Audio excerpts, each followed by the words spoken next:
Hello and welcome to another episode of Recharge Wrestling. We're here to plug you into the world of professional wrestling. I'm Krusty and I'm here with Keeney and Fisher this week. Hello. Hey guys. And as usual, we're going to be taking you through this week's wrestling of WWE, AEW, and some NXT just thrown in there, like some little sprinkles. It's not a new segment anymore, but we're going to start with the news. Over to you, Fisher. Yeah, so obviously we've got some sad news from the start. Obviously, Razor Ramon, Scott Hall, died earlier this week. Really sad situation, coming in for a hip operation. Had 3 heart attacks, was on life support, and sadly they had to turn his life support off, and he died, I think, just before Raw went on air, which is why there was a lot of sad. Corey Graves was crying on air and stuff on air, so it was really sad. Kind of came out of nowhere. He's 63 years old and a real wrestling legend, a 2-time WWE Hall of Famer. Once on his own, he's gone in, and once as part of the NWO, obviously. Yeah, really, really sad situation. And, you can tell from the reaction of wrestlers in and outside of WWE that he was someone very, very well respected in the business. We've seen tributes. Britt Baker had her gear was Razor Ramon inspired on Dynamite last night. Kevin Owens threw in he started Raw with "Hey Yo," which is Razor Ramon's catchphrase. So there was a lot of little bits in there, but it was paying tribute. And I thought the video package WWE did as well was excellent. Really, really classy and really good. Considering they didn't have long to put that together, obviously, because it only just happened. So I thought that was really, really good. And yeah, just he wasn't someone I watched loads of in his prime. I did watch WCW when he was part of the NWO a little bit here and there, but I know how well respected he was. Actually went back and watched just before we went on air the 1994 WrestleMania match against Shawn Michaels, the first ever ladder match in WWF, and I was blown away by how good it actually is. I've never gone back and watched it before because obviously before my time, I've heard all the time how good that match is. I was blown away by it. For that time, yeah. 1994, you don't think of crazy ladder matches. You think of the Hardys, the Dudleys, Edge and Christian, sort of a few years after that, with really innovative ladder matches. But this, for 1994 sort of era, WWF, where ring work wasn't necessarily a priority, this match is absolutely outstanding. So yeah, really, really enjoyed that. And, I might go right back and watch a bit more of his back catalogue based on it. Because, yeah, I feel like it's something I've missed out on in that sense. Early years of Razor Ramon, I watched Scott Hall more in WCW as part of a faction, but not so much of his in-ring work in WWF. Yeah. I mean, I just echo Fisher's. It's obviously very sad, and you can tell how much it meant to so many people in the wrestling industry. It's kind of rocked everyone a bit, I think, in the last week. And there's been a few more sprinklings of kind of tributes that might go over some people's heads, ourselves included, might go over our heads, some of them. But in terms of my memories of him, I mean, again, I didn't really watch WCW, but I did watch it when early 2000s NWO come back into WWF or WWE. I think they might have just changed to WWE. And yeah, I think the one thing about him was just how cool he come across. He just seemed to have this charisma and aura about him. He was very cool. And I think him and Nash was such a cool duo. And yeah, it's really sad. And I think I echo what Krusty said a minute ago. I'm going to go back and watch some of his matches because I feel like I need to kind of see a bit more of him, because I don't think I've appreciated him enough until this point. So I'll definitely go back and check him out. I completely agree with both of you. Yeah, really nice words, guys. And also, just quickly, the NWO music is one of the best entrance themes in the WWE history. Yeah. Right up there. Yeah, I mean, I loved MSK came out in NWO shirts as well, didn't they? Yeah, that was the NWO was just so cool, man. And he was, like you say, that was the one word people said about him. He just looked so cool. He just pulled off this cool. He didn't have to do much to be cool, but he was also a great wrestler as well. And everyone seemed to like him as a guy. Kevin Nash's best friend as well. So very beloved in the wrestling world. It's very sad. Yeah. But yeah, should we move on to some lighter stuff? Yeah, let's move on. So we had again a bit of Hall of Fame news, but again, I don't think many of us are that aware of this person's wrestling career. But Charmel has been inducted into the Hall of Fame as well. Again, I know nothing about her. I don't think you guys do either. But no, obviously Booker T's wife, Valet. I don't know. I wasn't watching that much when she was around, so I don't remember her that well. But yeah, I mean, it's cool. Yeah, it's nice to have another Hall of Famer. But some news we are particularly excited about is a UK tour, which I think was already, I think we might have mentioned this last week, it's been announced, but Roman Reigns has been added to the lineup to come to London, and I can't remember where else he's going. He's going to two Newcastle. Cities, Newcastle. I might be wrong, actually. No, don't take that as gospel. Yeah, but he's definitely coming to London. If you're going to Newcastle, he might not be there. So he's definitely coming to London. So are the Recharge. Yeah, we got our tickets. We're all going there. Yeah, we got our tickets the other day. Very exciting. Yeah, really. Especially seeing as last time we went, it was a SmackDown tour and Roman wasn't there. Ronda Rousey's also been advertised for it, so we're getting a couple of really big names there. Awesome, so it should be really, really good. Yeah, I'm really looking forward to that. Yeah, that'd be brilliant. If anyone is going, let us know on Twitter or whatever, however you would like to communicate with us. Facebook, we are on there, but Twitter's our preferred method. But yeah, give us a shout and let us know what you're excited for. Yeah, exactly. Yeah, definitely. And we've also got the rumoured UK pay-per-view this year. That's not been confirmed yet, but so it's not really news as such. But if that happens, I think we'll be all very excited for that. Yeah, we spoke about this before, haven't we? We've spoken about what stadium it could be in, and the rumours are it's going to be in the Millennium Stadium, I believe. Is it? Is that right? Yeah, in Cardiff. I'm not sure if it's the Millennium Stadium, but I know it's Cardiff. Principality Stadium, yeah. Yeah. I believe it has a roof, so that should... that is very important for the UK, isn't it? Yeah. But that'll be amazing, and we'll be all over that, trying to get some tickets for ourselves. So yeah, really exciting news there. Yeah, definitely. I don't have a little bit of news. It's not really, groundbreaking news, but 2K is now out. I think we said last week it was out the day after recording. And I got it on the Friday and been playing it, and I think I think there's been a lot of positive reviews of it, but I think the gameplay is vastly improved from. Well, they did actually have a game last year, so we're talking 2 years ago. So you probably expect the gameplay to be improved. But and that was poor. It was gameplay wise, and I think this is so much more enjoyable to play. Even one-on-one matches. I played a lot. I've been playing it all week. I got it on Saturday, and I've been playing it a lot since. Yeah, very, very positive.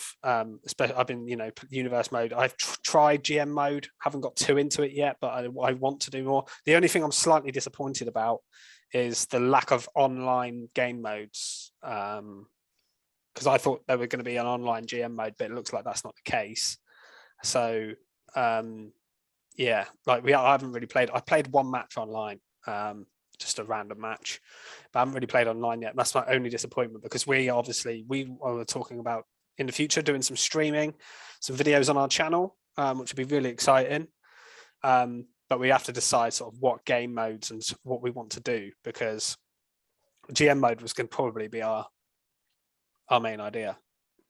Yeah, definitely. I think that's definitely something we're going to look at soon. And I think there's a few things we could do. I mean, we could still do a universe mode type thing just outside of the universe mode game mode. Yeah, exactly. And we could still do a draft, and we could still book our own shows. Yeah, we discussed doing a tournament, so you can have like a Recharge Wrestling World Champion, World Women's Champion, World Tag Team Champions, and playing between us and getting that. And then maybe in future we can make pay-per-views and defend the belts, things like that. So I think we can definitely do some stuff still. So look out for that on our channel in the future. We just need to decide what we're doing. Yeah, and I want to get a bit better at the game as well, because I suck. Yeah. Well, I haven't played it online or against anyone, so I don't know how good I am. No, I only played it online once and I got destroyed. That's when I realized I wasn't very good. Yeah. Against the computer, I'm fine. But I think historically, Fisher, me and you were kind of at the same level. So I always remember when I came in and played 2K with you guys. Bear in mind, I'd never played it. Somehow managed to beat Fisher by putting him through a table with an angle slam, and then some reason Kofi Kingston came out of the crowd and randomly beat me up for no reason at all. I love the interferences. It's was just the most random they're crazy thing ever. I know, it's so random, isn't it? It's great. But yeah, that's something to look forward forward to seeing to. your guys' content. That's for on sure. our YouTube. We've got stuff planned. We'll definitely be on that. Yeah. But let's get on with the week in wrestling. And we'll start with SmackDown. Chronologically, it was the first show of the week for us. What did you guys take away from SmackDown this week? I loved the opening segment. It was very brief, I suppose, compared to what we're used to with Brock coming out basically saying he wants blood from Roman after their Madison Square Garden segment that they've replayed a few times, which was awesome as well. And then we have Heyman coming out, basically winding him up, saying that Reigns isn't there. And then Brock's like, well, I'm going to come for you then, Heyman. And I loved this segment, just seeing Heyman running through the backstage building and Brock chasing him, just destroying all this security. And then he manages to get away in a car. But just Paul Heyman running is just amazing. I absolutely love it. Yeah, one of my favorite bits of this segment was when Lesnar first got backstage and he launches a security guard. Yeah. Like that security guard, whether he's obviously trained to take a bump, I'm sure, but he must have been in pain because he did not take that bump well. He absolutely launched into a table and just like bounced off it, and it looked painful. I always find these guys are they tend to put like prospect wrestlers in this sort of position. And I almost feel like they think I've really got to sell this to get myself across. So I almost think the wrestlers as well take like pleasure in like going extra hard on these sort of guys as well. I always see it whenever the security segments are in the ring. Especially like, Brock. I can't imagine him holding back. Oh, yeah, I feel like Lesnar Lesnar, he does not protect anyone in these segments. He just goes for it. He acts as if he's trying to... He knows they're not going to say anything, are they? They're not going to go, oh, sorry, Brock Lesnar hurt me. Yeah, well, I'm sure we've seen in the past... Look good, is it? We've seen Von Wagner and Bron Breakker as security guards. Yeah, Carmelo before they were on NXT. It was the I remember it was the Adam Cole, Kyle O'Reilly segment on NXT, and you can look back on it now, and it's Bron Breakker, Von Wagner, Tony D'Angelo, Haaland, Carmelo Hayes, like as security guards. Yeah. And then about a month later, they were all on TV.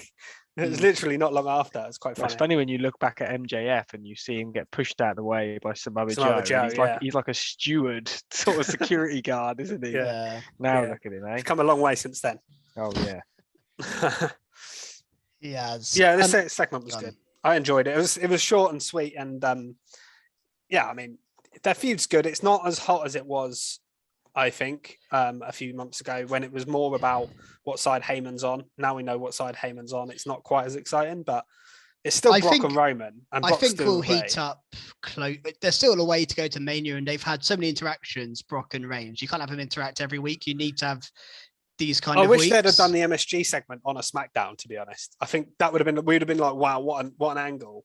Yeah. You know, if Roman are defending this title on SmackDown, or Brock, I think they wanted to make I think they wanted a big statement at that show, though. Oh yeah, I get it. It's just a shame it wasn't, because that would have been a great TV angle. But instead, we've had the stuff around that and not the actual big angles itself, really. Well, they're showing it every show. I think they showed it on NXT even this week, just as like a little like video segment. So they're showing it. They're getting their money's worth out of it.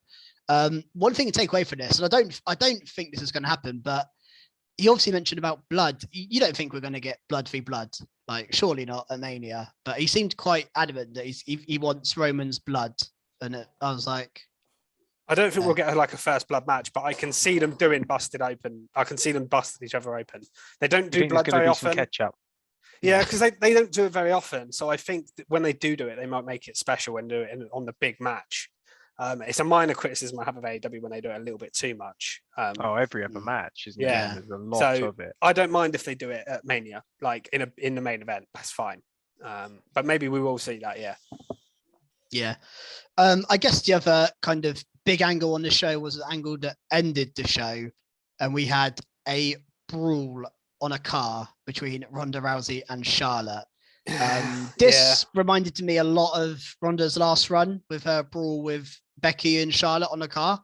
Just happened to always be backstage on or not inside a car. And Charlotte got the better of her here, which is interesting because Ronda Rousey is a fighter. She's not a wrestler per se. So you would expect Ronda to kind of this would be where she would get the better of Charlotte in a fight. In a wrestling match, Charlotte can beat Ronda, but in a fight, you think Ronda would beat Charlotte. So I'm interested they went this way with it. I guess they had to make Charlotte look strong somewhere down the line, because I feel like with Ronda's been tapping out sort of Sonya Deville and whoever.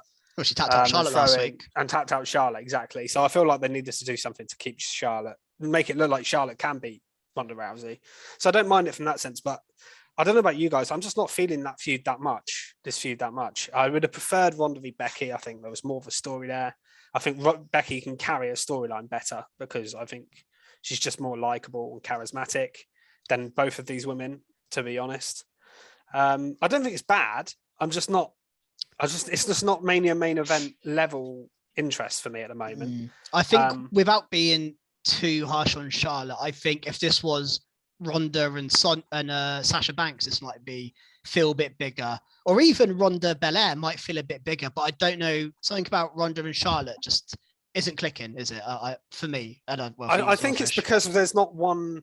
You don't know who to cheer for almost. I think with Becky, if it was babyface Becky and Ronda Hill or whatever, or Belair, who everyone loves and hasn't faced Ronda, so that would feel fresh as well. Or even like a proper face Sasha Banks, everyone's. Yeah, exactly. I think everyone would be more into that. But with Charlotte, it's like, well, people don't like Charlotte that much and they want to boo her, and people don't like Ronda that much either.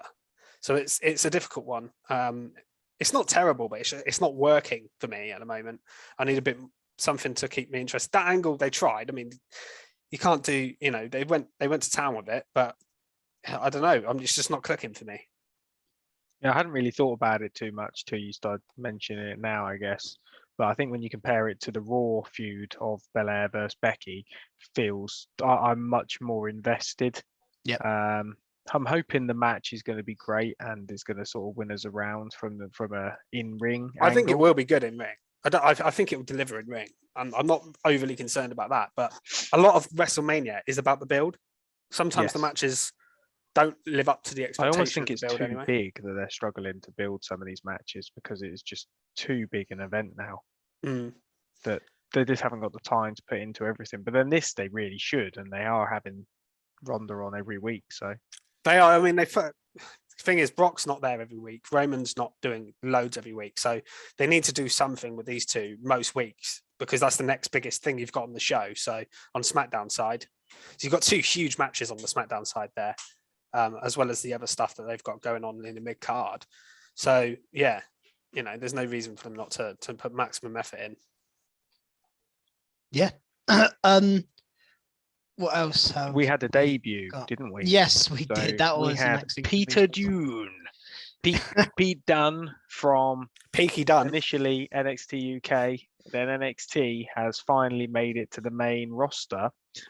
He joined Sheamus and Ridge. He's wearing a flat cap, so it's almost like he's joining the Peaky Blinders, and they've called him Butch. Pete Dunne has gone in the bin and Butch has arrived. I mean, I didn't mind this too much. I'm interested to see what they do with him. I know you guys weren't as fond of this I just change. don't understand why they need to do it. They didn't change Ridge Holland's name. They could have just called him Ridge. That'd be quite cool. Yeah, that is quite a cool name. I don't mind if they shorten the man. names. I don't mind it when they shorten the names. If they take a name off, it's fine. Like when they did Otis or Andrade, all these people they gave, and that's fine. But to change his name completely to Butch, I wasn't sure about. However, I will say I think the pairing is good. I mean, obviously he's been with Ridge in NXT, so that makes sense. And I think Pete Dunne and Sheamus teaming together could be a hell of a team. Definitely. The only other thing about it is I do the Brits think together, isn't it? Yeah. Well, yeah, Brit and Irish. Yeah. The thing I will say is they did make Butch look pretty strong at the end when he absolutely beat the crap out of Kofi. So at least they booked him strong, but the name is a bit of a bummer. And in terms of news as well, coming from that segment, we got the match against Big E and Kofi. And we forgot to mention that Big E broke his neck. Oh, yeah. How? Terrible It's injury. obviously isn't it? related to this, and that's a terrible injury. So yeah, get well soon, hopefully. Big Awful E, injury, but from what yeah. we've heard, it's you can't really have a good angle to this injury. But I think he's doing well for what the injury is. Yeah, there's no spinal damage. He doesn't need surgery, apparently. So it's not as bad as people feared, but it's still obviously a horrible injury. And I think it's going to probably throw. I reckon we were probably going to get a 6-man tag match at Mania between the two sides. I imagine that's off the cards now. Yeah, I think we're now going to get a tag team. I think the reason they brought Pete Dunne Butch in was because Xavier Woods must have been very near return. He wrestled at a live event. Yeah, okay, there you go. So I think that was the Mania plan, was a 6-man. Yeah, and I think now they'll just have Ridge as a manager, and they'll have Pete Dunne and Sheamus for Kofi and Xavier. You think that's what they should do? That's what I think they should. They should do. No disrespect to Ridge, but Pete Dunne's a miles better and more experienced wrestler. Yeah. The only call I've got this. So I'm not massively against Butch. I think it's better than Doudrop if we're comparing other UK stars. Yeah, we do get. Thing is, I hate it now, but I'll be used to it. And give it a couple of weeks. We're used to Doudrop now, aren't we? Yeah. I'm not massively against it. At least they kind of explained it a bit. Like, oh yeah, you're friends. We call you this. You know, we know you as Butch, so we're going to call you Butch. And that would be the same. You know, if Krusty got called up, we'd call you Krusty. We wouldn't call you your name on NXT because we know you as Krusty. So I don't mind that. I don't mind Good the example. angle. It is, yeah. But the only thing I thought about this is how I don't know whether he's lost weight or whatever, but I thought he looked really small in comparison to Sheamus and Ridge. Well, they are huge guys. He is kind of cruiser He's small. Level. Yeah, I've never noticed that before ever. And then when I saw him here, I don't know if it's the clothes he's wearing. I think the outfit. Yeah, the thing is, he's not a big guy. In NXT and NXT UK especially, you can get away with it a little bit more. But I think like the average height in main roster WWE for men is like 6'4" or something silly like that. So I suppose NXT doesn't have many big guys. No. Pete Dunne's just an average fit looking guy. He's not massive. Ridge and Sheamus are just insanely big. So yeah, I think he looks small compared to them. Yeah. I think that's going to happen a lot on this roster, which means he's going to have to work harder, I think, to get himself over.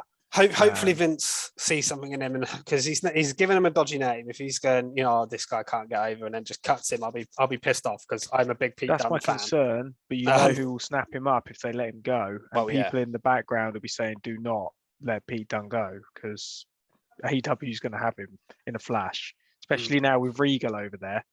Yeah, Regal will be like, let's have him. Put him in our little group with Moxley and Danielson. That'd do very nicely. It'd fit in that group, wouldn't it? Just shove him straight in there.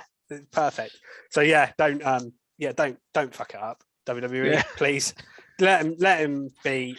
You've changed his name, but let him wrestle. Snap fingers, because hopefully they do. That doesn't seem very main roster though, does it? Well, Shayna Baszler does a similar kind of stuff. I know she doesn't do the exact stuff. Stand on people's arms. She does limbs, and she's kind of similar. She's disappeared, so she's now watching matches on the telly in the back. So maybe it didn't go down too well. I mean, I think it's a positive if you think of the fact he's with Sheamus. If they keep that group going, Sheamus is someone that's like always going to be around on TV. Definitely. So in that sense, he's lucky. It's a bit like Madcap Moss getting put with Corbin. Corbin's always on telly. So Moss is going to get on TV regularly from that. And I think Pete Dunne at least will have that for the time being. Who knows? If they break the group up quickly, then that's when he could be in trouble. But if they keep the group together, they should be all right. To be honest, even if I'm not writing Ridge off at all, but if you just had Sheamus and Butch as a tag team, that'd be quite a cool tag team. And also, it's almost like the big and the little guy. Which would work, wouldn't it? And you could make him really angry. His persona is so sort of gritty and angry, isn't it? I think he could really work in this, and I hope they do push him. Something else I actually loved, which isn't actually really wrestling related, I sometimes bring up the commentators. Pat McAfee I've said it so many times. He's gold. When he just started doing random Stone Cold impressions, and I could see Michael Cole had to look down because he was starting to laugh because he just takes it to another level. I think he's my favorite commentator. He's just incredible. I absolutely love him. He is mine. Definitely easily in WWE, and maybe in general. Yeah, I do like Excalibur a lot, but yeah. Well, Pat McAfee had a brawl with Austin Theory, which I didn't mind, but the timing of it was a bit weird because it was whilst we were about to kick off a Intercontinental title match. The guys were in the ring, and it was just weird timing. Why? I was glad that they didn't ring the bell. That was the only thing. If they'd have started ringing the bell and then Theory had come down and we just didn't see like 2 minutes of the match, I'd have been pissed off. Like there's an IC title match, but at least they saved the match till after. I just feel sorry though for poor old Ricochet and Sammy having to like stand and watch rather than this is kind of our match, guys. Do you mind? I guess it gives that chaotic. Like I guess it gives that chaotic vibe about the show. Yeah. I did love that he like dived over the desk though, started laying into Theory. Pat proper went for it, didn't he? Yeah, Cole was like holding him back, telling him he's not worth it and stuff. It was good. It was good. It was a fine little angle. I tell you now, I'm looking forward to this match. I can't wait to see. I think it'll be good. Yeah. Yeah. I think it's going to be really awesome. Good. Pat's going to do some mad stuff. Yeah, it's the only way he can really show off, isn't it? If he does some crazy stuff. Yeah, and I do think we may get a Vince involvement, which was going to make it entertaining. Oh yeah, definitely. Yeah, there is a good chance. Yeah, we might as well mention Ricochet and Sami Zayn. Their title match. We kind of mentioned that briefly. But, Ricochet defended the belt against Sami Zayn, and again, there's no real challenges for Ricochet yet. No, I was Maybe a little we're bit going to get that coming disappointed we forward. didn't get sort of an angle afterwards because there was time left when it happened, and obviously it was the Ronda Charlotte stuff happened afterwards. I was thinking, right, hopefully someone comes out and attacks Ricochet. We get something big for Mania for here. But the match itself, again, was really good. Their first match was good, and this one was good. But yeah, do you reckon they could have brought Pete Dunne in here? Maybe to like challenge Ricochet as his call up. Could have been a potential, but like I say, I think he's in a good group anyway.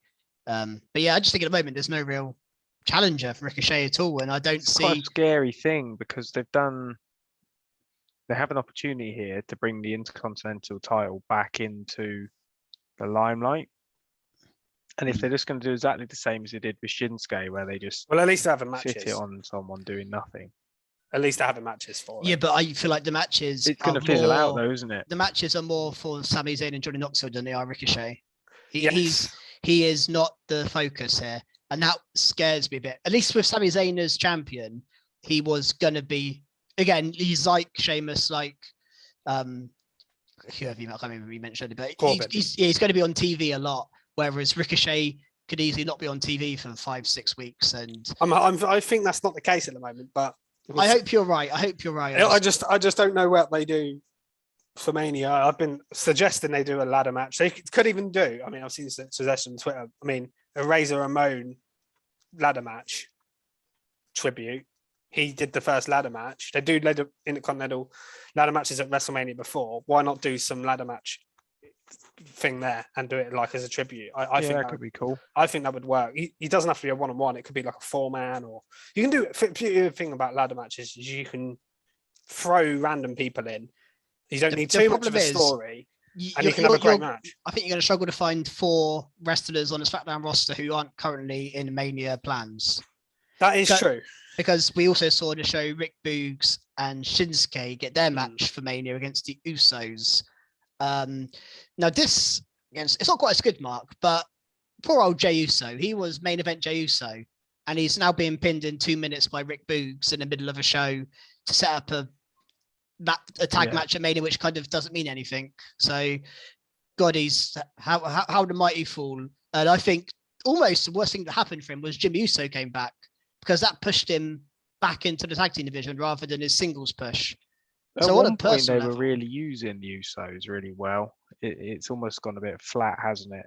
Yeah, it really has. And I think this match is probably the best they can do at Mania. I think Shinsuke and Boogs are quite a cool team to face. This is a fresh match, which is hard to find in the tag division. That's what I was fearing before this happened. Like a couple of weeks ago, I was thinking, are they just going to do the Usos in a New Day again? Because neither team's on the card. just put them together. By the way, do not rule out the New Day and Sheamus's group being added to this tag match. I don't mind if they did that. I wouldn't care as much, but I think this is going to be a 2-on-2 match from what we've seen, because they seem very separate, these feuds, and the only other team I could see getting added is actually the Viking Raiders, but I don't think they will be either.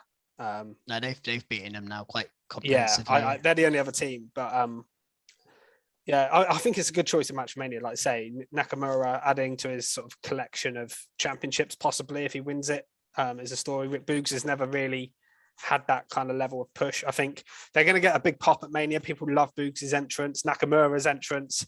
So I think it's a smart match to do. Like, not having them on the card, I think would have been actually a mistake over 2 nights. So I actually think doing this fresh match makes a lot of sense. I mean, this was kind of very small part of SmackDown.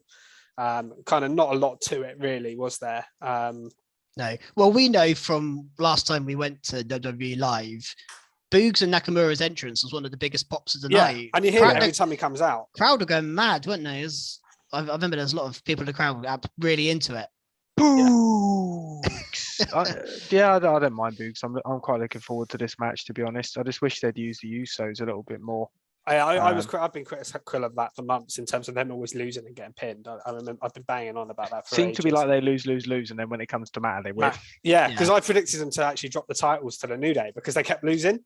Yeah, and then when it comes to the title match, it's like, no, they're going to win. But I think they want to keep the title on them they wanted to build the bloodline till at least Mania with all the titles on them. Yeah. I think it looks better, doesn't it? You have to have more with belts. Yeah, I think that is solely the reason, just to make Roman look better. Yeah. Almost. No, it is. I think that's why they're champions, because Roman's needs that cool when they walk out, 2 belts behind him, his belt in front. Yeah, Heyman staring at him. Draped in gold. Love it. Yeah, groups having all the belts is great. We've loved it for years. So yeah. Yeah, I like a dominant faction. It's just they're not. The problem is the Usos themselves aren't dominant. They've been pretty weak. That's my issue with it, I guess. Yeah. Should we move on to Raw? Is there anything else from SmackDown, you guys? I'm just looking at my notes, seeing if there's anything else. To be honest, there wasn't a lot else. Too much more. No, there was a little segment. More discussion than I expected, to be honest. Yeah. Well, let's move on to Raw then. And I think really kind of the story for most of Raw was Kevin Owens and Seth Rollins and Stone Cold Steve Austin, as Fisher showing us with his shirt there. Yeah. Well, it's about hell yeah. They were fighting over the fight. They were fighting over the right to have a chat with Stone Cold Steve Austin. That's what happens when you haven't got a title on your show. Yeah.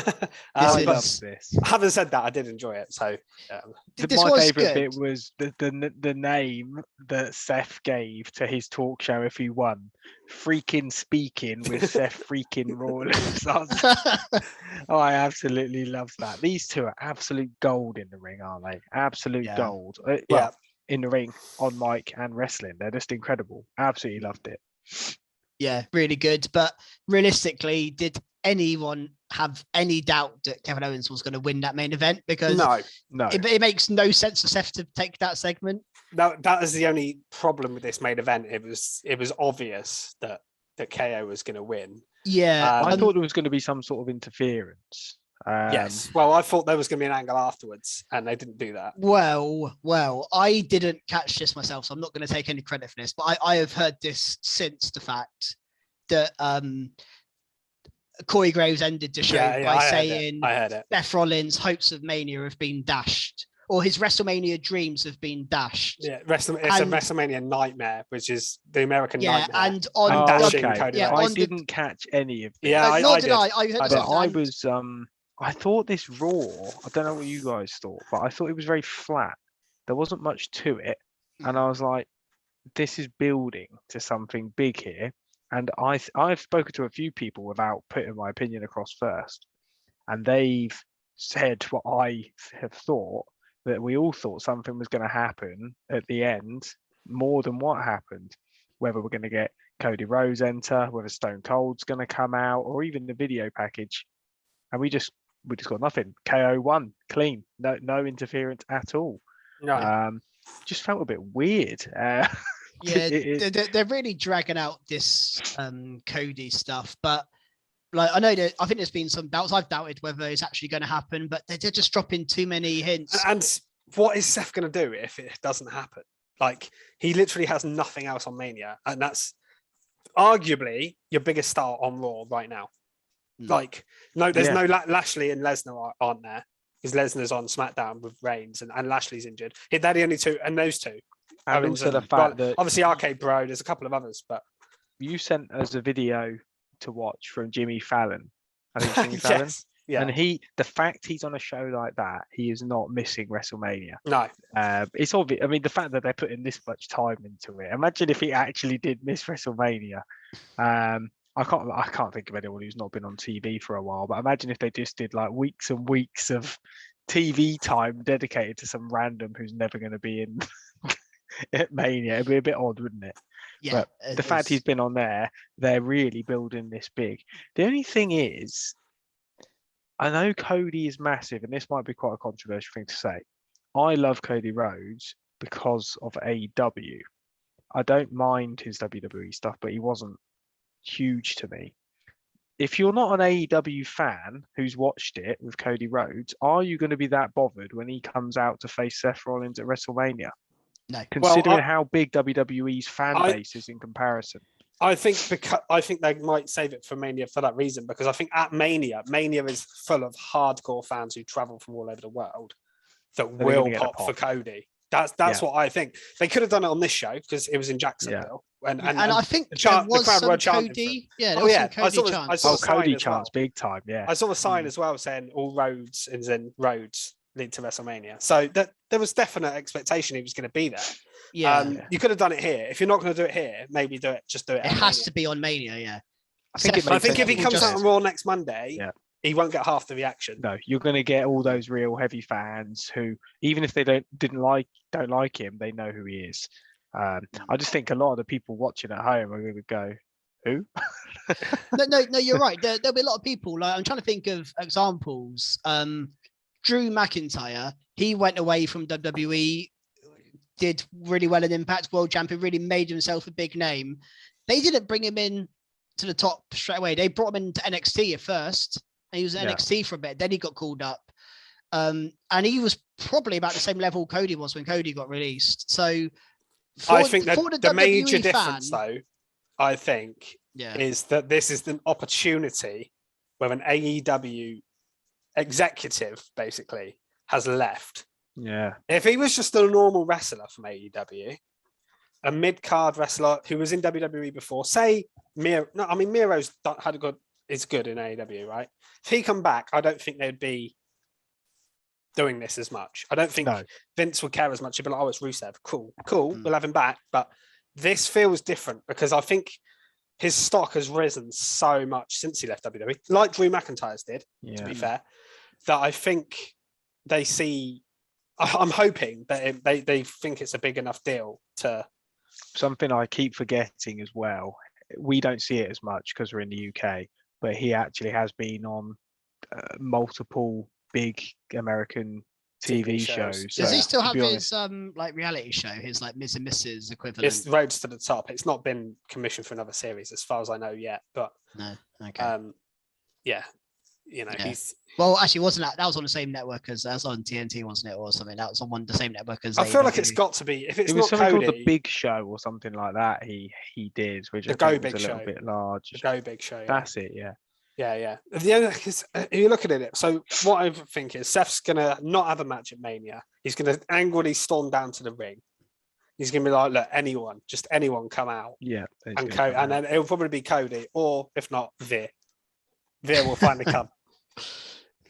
No, Veer won't turn up there. Where is Veer will come. Maybe Veer should challenge Ricochet, by the way. He had another video this week. He didn't have one week before. Maybe Veer should come and destroy Ricochet in his first match. Yeah, I wouldn't mind that as Veer's turn up is to just beat Ricochet. Beat someone from SmackDown. Yeah, he has been saying he's coming to Raw for 6 months. That would be quite funny. Turn up on SmackDown would be quite funny. SmackDown needs more superstars. Yeah. Only just one last point on Cody Rhodes. I think they have to leave it to. I agree, Fisher. I think they have to leave it to Mania now. The only thing is, does anyone remember his old music? Because like, What, Smoke and Mirrors? yeah, People I'm love thinking. that song. I'm thinking back to the Hardy Boyz coming back, and I know they're a bit bigger than Cody Rhodes, but like the reaction leaving that Mania pop. I don't think Cody Rhodes, if just his old music hits, He could use people his are going to be AEW. like, He "Who's could this? use his Oh, it's AEW Cody music. Rhodes." There's no reason why. If he can use his AEW music, I think Yeah. it's his. Do his I AEW will entrance pop. to everything. Yeah, I believe- will I don't- I- pop massively. I don't if think that AEW happens. own it. Put it that way. They don't. well, maybe I they don't think so. You can have the Oh. Hardy's music if we can have Cody's music. Yeah, yes, you know. I would love trades. that. Because Yeah. he has enough could you pyro. imagine it? He has It's just that's WrestleMania such a level cool pyro start, on isn't it? Dynamite. Although surely they won't let it say wrestling has more than one royal family. Surely they can't. Vince would cut that out straight away. I can't surely. see him doing that. I think he comes out to either new music completely or his old Smoke and Mirrors music. Yeah, if he I just comes think there out. won't be that initial pop. There'll be like a few seconds delay. People be like, "Oh, it's Cody." I think they need to use the AEW if they want to get any form of That will get a big initial pop. That Yeah. AW music. Yeah, people at home. No, but people in the crowd, yes. As you They- say, there's They going to be could a lot use of, obviously they could use music like Dusty's music because everyone will pop for that if it's Dusty Rhodes, you know. but So- use not his music. No, like do a new song, but like have a hint to Dusty's song at the start, if you know what I mean. Like Edge's new music, They should which do, we like, can segue onto in a minute. Gold Dust's Mm. old Shattered Dreams style. oh, I'd Just pop start for that. raining random gold everywhere. We saw him this week. So segueing on to music, and so Edge has a new theme song, which seems nuts because Metalingus is arguably the best wrestling theme. Oh going. yeah, but But- it's so good, isn't it? Fits. I like his new one as well, and I didn't realize it's also Alter Bridge. Is it? Yeah. Oh, that's sick. So I he's like got Old that to Bridge. do. He's got them to do another song for him. And once it got into it, I was like, actually, this is a good song. And I do understand when they turn someone heel that they don't want Yeah, the definitely. most popular song. Especially going. Edge. God, the crowd reaction every time his music hit on the stage. Don't matter how big a heel he is. If that hits, you're gonna go mad Yeah. for it. Yeah. On this day. Yeah. It's Every time. So I do can't understand it. have that. Yeah. So he comes out to the music. I was a little bit surprised, but I don't mind it. And then he cuts another great promo. Like he's just such a good talker. Doesn't need someone to bounce off of is the main thing. Some people do, you know, they're great promos, but they need someone. He to... almost always does promos on his own, doesn't he? Edge? He doesn't do many when he bounces off. I know he did a couple with the Miz, but a lot of his promos, he's on his own, just talking into the camera. And I he's think really we'll get one next week. probably the 'cause best. Yeah, AJ's back. Isn't he, next AJ's week? coming next week. So whether we get a promo that I'm assuming we will. So next week, I don't want Edge to be there. I want AJ to cut a promo on his own in response. That's what I want next week. You know, I want AJ to turn up at Edge's house and drink some orange juice. yeah, that would be good. It'd be better if, I love to be those honest, it'd be promos. better if Edge did it. Edge did it to him and goes, "Oh, Wendy," like Samoa Joe did. That'd be amazing. Oh yeah, what was AJ Styles? What's Wendy. Yeah. Oh, I miss those days. Ugh. Poor old Samoa Joe. Bring back Samoa Joe. that God. was great. Wendy. That was amazing. That was so good. I need to rewatch those back. I need to watch those videos back of Samoa Joe and Wendy. I could watch back Samoa Joe's back catalogue. Where is any Samoa point? Joe? I don't know. Samoa Joe should go to Ring of Honor. Maybe he should challenge Ricochet. Let's get him to beat him. Imagine just have Samoa Joe come. sleep. Put you to sleep, Ricochet. Samoa Joe come back and put Seth Rollins to sleep. I'd pop for that. love that anyway. Yeah, whatever. They had a massive feud, actually, didn't they, back in the day? I remember that. In fact, I think that was one of the first matches I saw live in recent times, was Seth versus Samoa Joe. And Seth did get put to sleep, I think. Yeah, good. Good. Everyone Anyway, should. we digress, Anyway, don't we? Edge and AJ. Yeah. got distracted by Wendy. I mean, yeah, this I'm promo getting was distracted was... by Fisher's guns right now. it's a gun I show. thought Scott Steiner had just walked in. More like a water pistol. Oh, dear, oh, dear. Okay. Back to the, Anyone have anything else to say about Edge? Because we can move No, on. it was a good promo, and we'll see what the happens lighting next was week, really I think. cool. I like Yeah. the lighting. I think his Mania entrance will be pretty spectacular. Edge. Yeah. I think that's one they'll go to town He on. could even get Alter Bridge to perform for it. perform the song. Yeah. They normally do one, don't they? He has them in his back pocket, doesn't he? I can see them doing one this year because I don't think they did one last year, and that because of the pandemic and things. They may do like a big entrance, I reckon. Yeah, I think Edge would be a cool one to do. Yeah, at least one. We might get more than one. Let's just have every band for every entrance. Yeah. I'll tell you what I'd like to see one day. I don't know if we've had it since we've gone on to bands. Seth Rollins having his music played by the band because he almost is like conducting, isn't he? Yeah. It'd be quite cool actually, just him amongst everybody. And I know we spoke about Seth already, but the crowd, every time he is on the screen, start chanting his music. I feel like he needs to turn face soon because he's getting.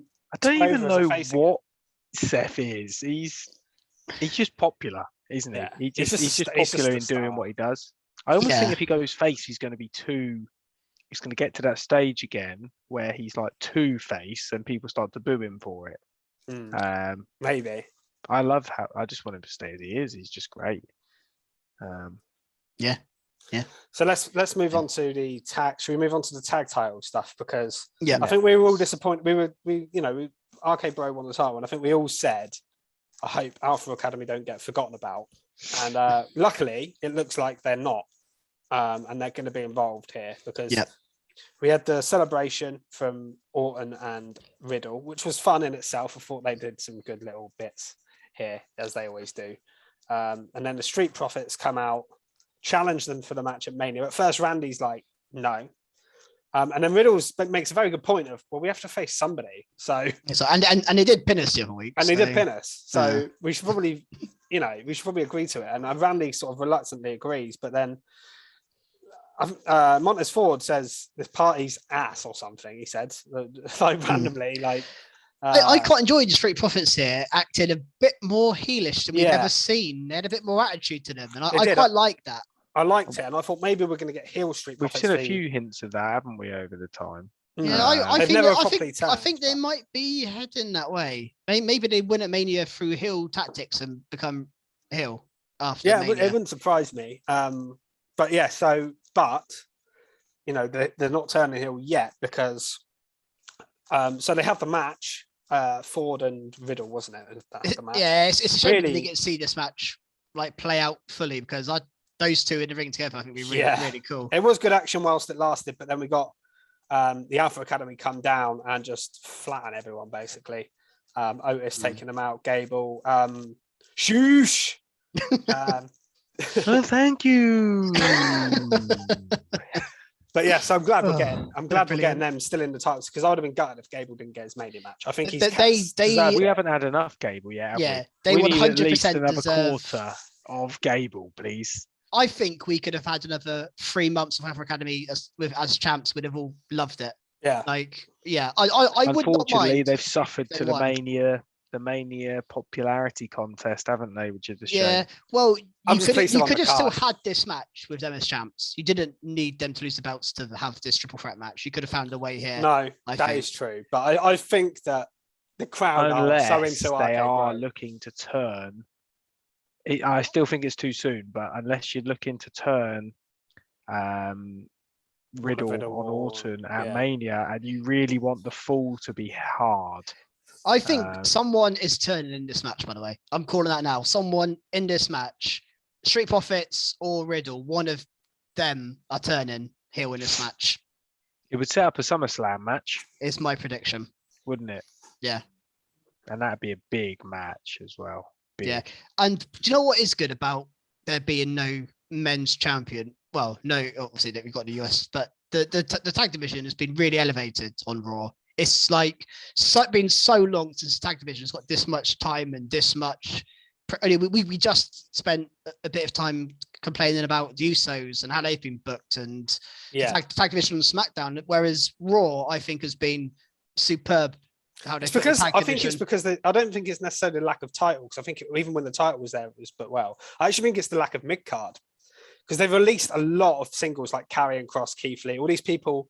Singles guys they weren't using on Raw, but they've kept all the top guys. There's a couple of bottom tier guys who are chasing the 24/7 title, And then there's just tag teams in the middle, as well as a couple of other guys. So I think it's actually benefited from that more than anything else. Yeah, because the mid card is quite small, really, when you look at it. I mean, Damian Priest is feuding really with a main eventer. You could even argue Damian Priest could be a main eventer now. Yeah. And there's not really that many people you go, oh, he could face him, and him. There's people like Apollo, I know, and people like that, but there's not really many. Apollo lost to Veer on a main event the other week, by the way. Did he? Yep. I watched it. Why isn't Veer on the main card yet? I don't know. He's had a few matches on main event. I don't know why they don't just put that on Raw so they can stop doing the video packages and everyone can just. Do you know what I mean? I think they're doing it to wind us up now. It is just a wind up now. It is. I don't think he's ever going to turn up. They're playing into. He's going to turn up and just get squashed instantly. And then we're going to see him again. Ooh, maybe. Do you reckon we're going to get the Omos at Mania? I heard someone suggest that maybe we could do that in the Battle Royal. Like, it's not a terrible idea because we thought we were going to get Omos Aziz. I mean, then we had that on Raw. Yeah, the match I said no one ever wanted to see. A pretty easy win for Omos as well. It wasn't even like that much of a clash of the giants. Aziz isn't. Someone's got to stop Omos eventually.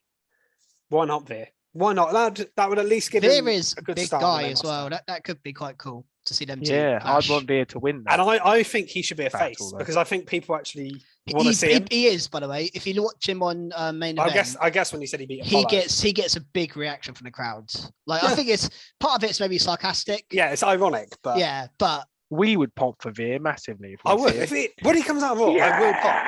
I will pop when he comes out. I hope he's on the SmackDown tour randomly, just on the wrong just turns tour. Up, destroys Roman Reigns. Okay, let's find something else on the show. We mentioned Priest briefly. He faced Finn Balor and beat him. Didn't really get why they did the match again with Austin Theory. I think this is to wind Balor up and give Balor his demon a reason to be. I just want that to happen already. For me, he's already had enough reason. He got razor edged onto an announce table. He's been beaten up like 3 times. That's savage. Just these two working together so good. But it's interesting that they're keeping Austin Theory in this picture, even though he's got his McAfee match, because he keeps appearing in this US title picture. Maybe I think it's just to give him something to do because you can't wrestle Pat McAfee before Mania. Yeah, but you could just have him on SmackDown with McAfee. You don't need him on Raw. I suppose. This segment doesn't need him, although he interfered to help Finn Balor lose, I guess, is why he's in this segment. I think he might be the next challenger for Finn after Mania. Yeah, probably. When the demon Finn Balor wins the belts. Retains. Early prediction. That was my... Well, if he's demon, he's going to win, isn't he? He's not going to fall off a rope again. You don't know, do you? He's not going to break another rope. Happens. He puts on about 20 pounds when he turns into the demon. Just too heavy for the ropes. Dun, dun, 20 pounds. I think it needs to put on about 300 pounds. Probably more actually. Judging what some wrestlers that we see stood on those ropes. Yeah, that was horrendous. We've been that all the time. One interesting note about Priest is he hadn't been doing the Reckoning. He's been doing the Razor's Edge as a finisher. He did do a Reckoning, but he did one here. Yeah, he did do one this week, but in the previous weeks. And the Reckoning, you know what move it's similar to, don't you? And the reason why he hasn't been doing it, it looks like the Crossroads. And apparently there's a link there. I don't know. But I don't know if there's a reason why he did it this week and he wasn't doing it before. It is Crossroads, isn't it? Really? It's the same move, yeah. Yeah. So I don't know if there's a reason behind that, but it's just interesting. Maybe. Yeah. So yeah. Reckoning. I think it's cooler being called the Reckoning. Yeah, although Mia Yim was called Reckoning, and that kind of that in Retribution, and that. I also quite like the Crossroads as the name for a move. Guess his name's Cody Rhodes. It's kind of like a crossroads. God. Didn't think we'd be getting that on the We need to move on quickly. I was going to move on to the women's stuff. So you've got.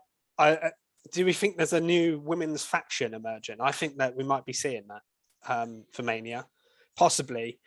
Nikki ASH was with Doudrop, and they were acting like they were a team, which is actually a team that makes sense more than Nikki and Rhea.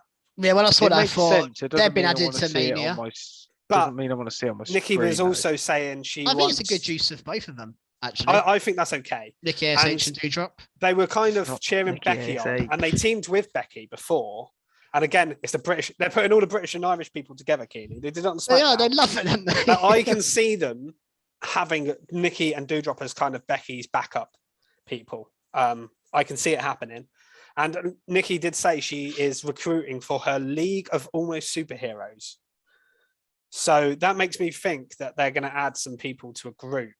There aren't many people to add to a group. We don't get many female factions, so I'm all for it if that's Yeah, the case. actually, this could win me over somewhat. There you go. Here he is. He was having. I'm He back, was I'm back moaning in a the minute game. ago. I'm back in the game, Nikki ASH. Thank you. Yeah. I think it's more interesting than what they were doing with Rhea. And I think Doudrop and Nikki makes much more sense as a team.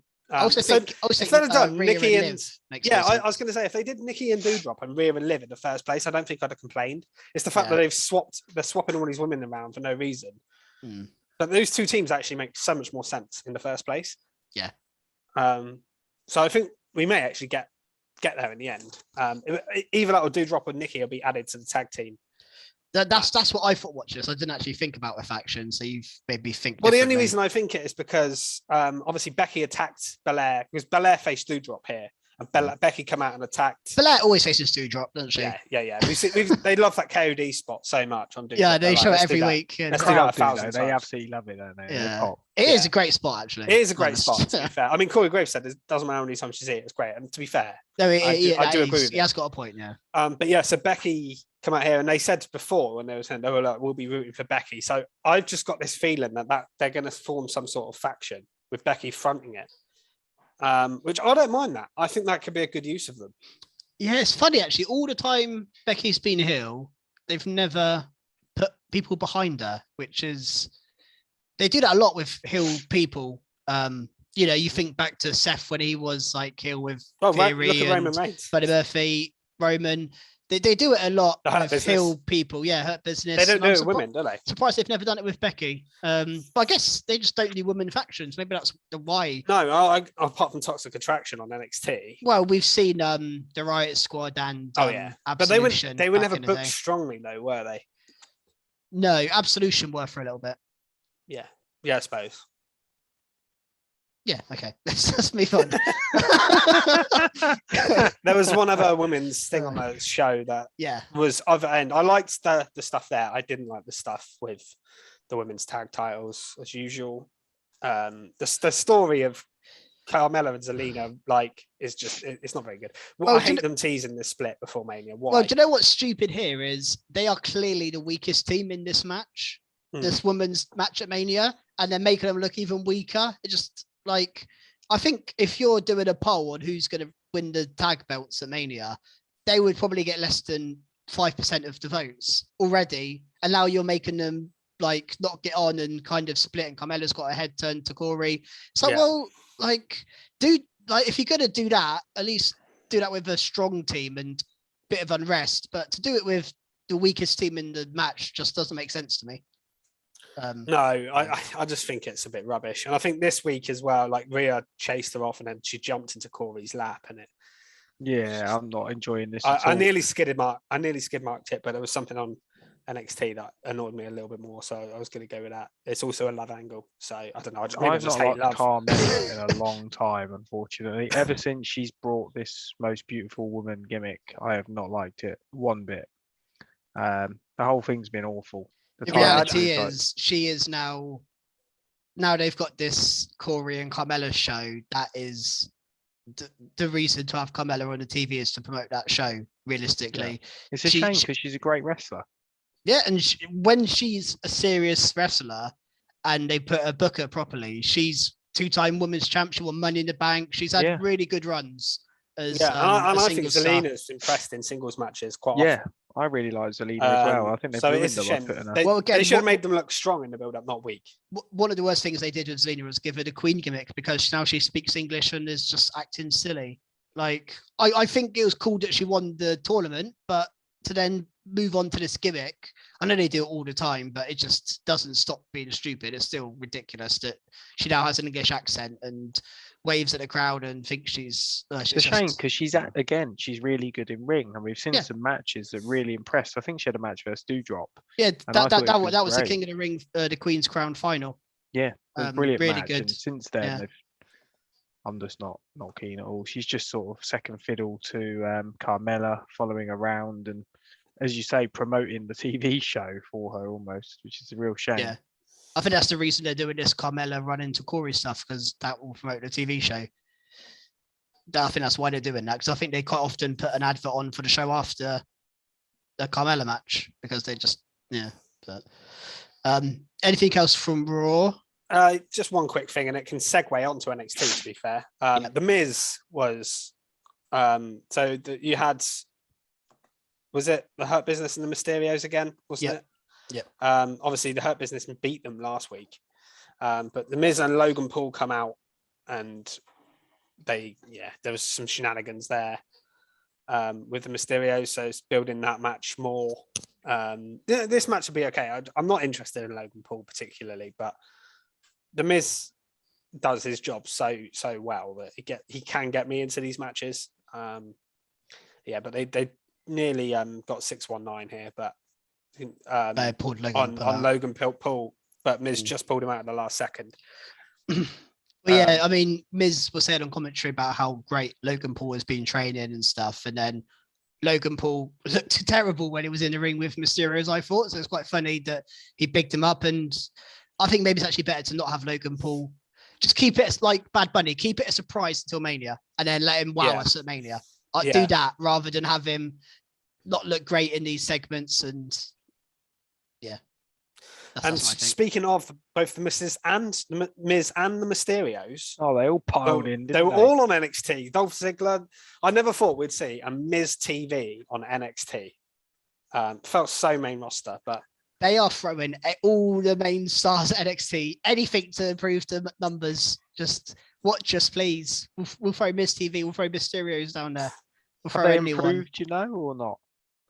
I don't know. I've seen the ratings. They're solid enough. They're not going down. They're not like getting decimated.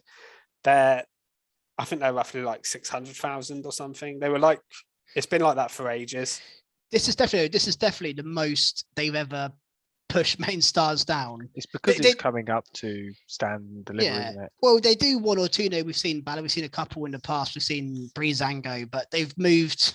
I know Miz isn't full time, but consistently now, like AJ was there for a few weeks. Now we've seen the Miz, Rey Mysterio inexplicably was there. No reason for Rey and Dominic to be there. I tell you what, though, we'll get into it, but Santos Escobar versus Rey Mysterio is a dream match, a genuine one. I think that if they did that on a paper, don't waste it on NXT TV. I think it might be stand and deliver. They could if they do that as a match. He's qualified, hasn't he? Yeah. And it seemed weird for Rey to pull double duty because he's got a Mania match. Because it's on the same day. Yeah, it's true. So, I don't see that happening, but that would be, I think, Rey Mysterio versus Santos Escobar could be a great match. I think what they could do, and they might do more of this now, because we've seen rivalries cross between brands, is they use this as a way to bring Escobar to the main roster, and then his first feud on the main roster is him and Rey. Then they can show clips back of NXT. This is when NXT they had a face-to-face, and Dominic faced Raul Mendoza, and like there's a thing there. That's the way to do it, rather than Rey have a match on NXT. I saw a few people saying it's a bit harsh, really, but a lot of people saying, well, maybe Rey should just leave Dominic down in NXT because that's probably where we should be. Which is a bit harsh because he's been on the main roster now for ages. I understand what I mean. He hasn't been through that NXT system. He is a little bit green in the ring sometimes, but I mean, if he wasn't a Mysterio, he would not be on the main roster. No, that's just unfortunately that's just a fact. Sometimes that's all you need. I don't think he's terrible though. I think his promos do definitely need work. I think his delivery. Yeah, he kind of was laughing a bit in this promo actually, the backstage thing. And I don't know I think he was meant to. I think he it just doesn't sound believable when he's talking. I mean, Takes Ray's never time, been an doesn't it? amazing promo, but I think he's fine. Like, he's not bad. Mm. But yeah, it does take time, and that's what I mean. It's all about learning. It's not criticism as such. But yeah, I mean, that would be a cool feud to get to. But there wasn't really a lot to that segment. Weirdly, No, but we started with it. we've mentioned. I mean, Miz TV is the thing we were talking about at the start, and we got. I want to know your thoughts on this, Krusty. We got LA Knight come out and challenge Ziggler for a title match for later on in the show, which we got. What were your excitement levels when LA Knight I was well come out and excited. I mean, confronted? one thing I did that popped straight into my head instantly was I keep complaining that he keeps losing, but then obviously we discussed the fact that it doesn't really matter. And I think it was Fisher, but we all discussed it, said if it wouldn't bother us, even though he's lost, it wouldn't bother us if the next week he comes out and has a title match. And it was hilarious that he came out and had a title match. You say it's Yeah. funny. Maybe I knew something was happening. We've seen this. Has so someone many been times. texting you again? Yeah, No, Fisher no. has. No, inside I knowledge. wouldn't have expected that in a million years after he lost to Grayson Waller last week. I But know. it doesn't, like you say. I think LA Knight's one of those people he can lose matches and no one cares He's because just so over, isn't he? He's Yeah. so over. But And- then, I mean, let's segue on to the main event, I guess. So Yeah. he actually got this match versus Ziggler, and I thought it was a really good match. The only weird thing again is he lost kind of clean as well. I mean, you had Rue jump up on the rope, but it Yeah. wasn't that much of an interference, and then he got super kicked, and I was quite surprised. Well, what I wrote is he absolutely dominated the match. Yeah, He did. like Ziggler barely got moving, then just did one super kick and won. It was yeah, I really thought weird. That was a bit odd. That is but I guess it 2 did weeks make in a him- row now. Ziggler's won with a super kick, by the way. Yeah, he wins with that more than he wins with. I He prefer never him wins win with the zigzags. famous. Yeah. Yeah, he never wins with his other moves though. Like they've been kicked out of so many times. I feel like the zigzag is the worst finisher of all time. Like it never wins a match ever. The one thing I had note here was I thought LA Knight, again going back to the Miz TV segment, was I thought he was the standout here, the standout talker in this segment, and He's so good he's on the here mic. with the Miz, and Dolph Ziggler's not bad on the mic either. No, And I think LA Knight was the best of the three. And I think he is LA Knight, unbelievably good. we might have compared him to the Miz before LA Knight, kind of in like his promo style. Yeah. I think again, if you're going to call LA Knight up, LA Knight and the Miz would be quite a cool first feud to do. Mm. I think that could be quite cool. I think and LA Knight beats him, hopefully. They call him yeah. the megastar. He has got this star factor. He's got the little catchphrases with like, well, it's not a phrase, it's a word. Yeah. And even when he's punching his opponent, he's like going the crowd like, yeah. Let me And then talk to you. He's got an elbow drop where he gives it the old LA Knight. Yeah, it's Yeah, almost he like The loved it. Rock, isn't it? He Almost. plays to Everyone the crowd loves it. brilliantly. They're loving it. He is main roster made. If you can Mm. get this over to the WWE fans, he's done it. You've got him. I think the sign he's working with two of the most experienced guys on the main roster in the Miz and Dolph Ziggler. That's a good sign for him. And I think Definitely. if that's a trial out, and then the Miz and Ziggler are like, this guy was awesome to someone in WWE, that can put him up. They level. will have say as well, won't they? The Yeah. Miz and Dolph will have. Yeah. Oh, yeah. Yeah, they'll get. I'm That's- sure they'll get asked their opinion, on it. And the Miz seemed. I mean, he seemed impressed when he was talking to him. Like you could tell he was kind of giving him respect, Yeah. whilst he was dissing him, if you know what I mean, by what he was. I'm getting excited now. I Yeah, want me him on too. the main roster. Look One at thing us I all. loved actually We're like little was skill girls, aren't we? to do with LA Knight. Later on in the night, I thought he'd cut an even better bit of a promo against Walter, or Gunter as we know him. Oh, yeah. Gunter comes into him and like rips into him, basically saying like you're a loser or whatever. I can't remember exactly what he said. Mm. And he was just basically like, it's called sports entertainment. You've got the Oh, sports, I you am think- both. And I was Yeah. like, That was savage. So true I as well. Wrote down. Do Yeah, you think we're it going to is get true. Gunther versus LA Knight at Stand and Deliver? I mean, that's gonna be another LA Knight loss, unfortunately. oh yeah, he's gonna get the crap bit being out of him. But, Unfortunately, he's not gonna beat Gunter. yeah, but if he's going to the main roster, that's a good way to send him out, isn't it? Get Yeah. absolutely destroyed by But Walter. then again, that'd be like the 5th loss in a row, maybe more. Poor old LA Knight. Yeah. It won't matter when he comes up. Though. Yeah, Like, you can but- win every match on NXT, come up and get absolutely buried. Karrion Kross is proof of that. So Who? you know, Karrion Kross. Oh yeah, Because he won every match. He was NXT champion. He won all the Literally matches on unbeaten, NXT. then getting I rolled by honestly Jeff Hardy in can't a minute. remember Yeah. who lost as much as LA Knight though, and it's this over. No, Cameron Grimes is close, but he's not quite as over as LA Knight. But like he is popular. Cameron and he Grimes loses all beat the LA time. Knight. True. He does Yeah, lose he a did. lot though. He loses a lot. Yeah, I mean, one thing we haven't mentioned yet was, let me talk to you. Bron Breakker came out after the match and confronted Ziggler, Which was obvious, but and that's our Stand and Deliver title match. that'd be good. Do we think Breakker's winning the belt back? It'd be weird if he lost, wouldn't it? It would be weird if he lost because Or is he being skyrocketed he could even be called to the up. main Like, roster? we're looking at Going half these people going. to the moon. moon. Yeah. Let me Yeah, talk to you. you'd think he would win, but I'm not sure. But yeah, it's interesting because they tricked him at the start, didn't they? And they thought Breakker had gone. As It's soon as they obviously for that. showed that Yeah, CCTV footage, I was like, oh, he's turning up later. Yeah, Of course he is. That always happens. I weirdly thought he might even cost Ziggler the title, but I was like, LA Knight's not winning. The Yeah, I title. thought he was going to beat him down. Then we might have a triple threat between those three. Yeah, Yeah, could have done that. Yeah. Yeah. but yes, Yeah. it'll be a good Sorry. match. I mean, I've been calling it for a while, but that'll either happen on the Takeover or Mania. I originally wanted it to be on Mania, but I do think with how big the Mania card is, probably is the right decision. It to will not probably do that. be drowned out to like a match people forget about. The Stand and Deliver has a good card coming now. That ladder match, this, and the tag match is looking fire. Let's move on to another match that got announced. We had a farewell promo from Tommaso Ciampa. This was excellent. I thought Fisher's house. You we look lost like you Fisher there. I just thought he made was a little. I thought he was you going to just had pass a, out like, in it lovely with dish of happiness. food. No, honestly, I love these kind of Oh. promos. It was like the same, similar to the one Johnny Gargano cut on his last. Yeah, It did feel very, very Johnny Gargano. very similar. Just sitting on the and- turnbuckle, just talking to the fans. Honestly, like not in character, really. He was great here, and again, I don't know why I never expect anyone to come out. I wasn't expecting Grayson Waller I wasn't expecting D'Angelo here, but Tony D'Angelo, he's said he wants a big fish. Well, he's got the biggest fish in the pond, hasn't he? Here in Ciampa.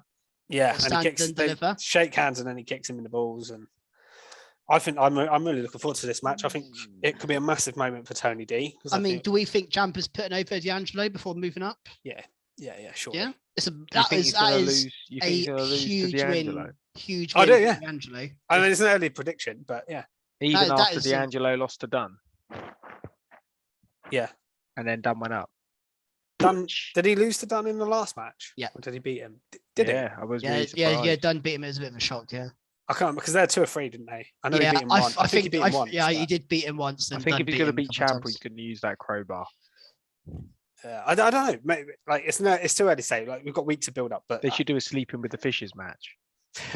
But yeah, the Really good promo for itself, Fish. I mean, it was so good. He was talking about him getting booed out of the building to no music and all this kind of real stuff that happened. Yeah, Yeah, that makes you was- think back to the real days, don't it? Yeah, and it's just like, oh my god, Back in that my day, Ciampa, man. that Ciampa was like on another level. That heel Ciampa with no music is maybe the best heel I've ever seen in wrestling. Right, like honestly, he's in the discussion.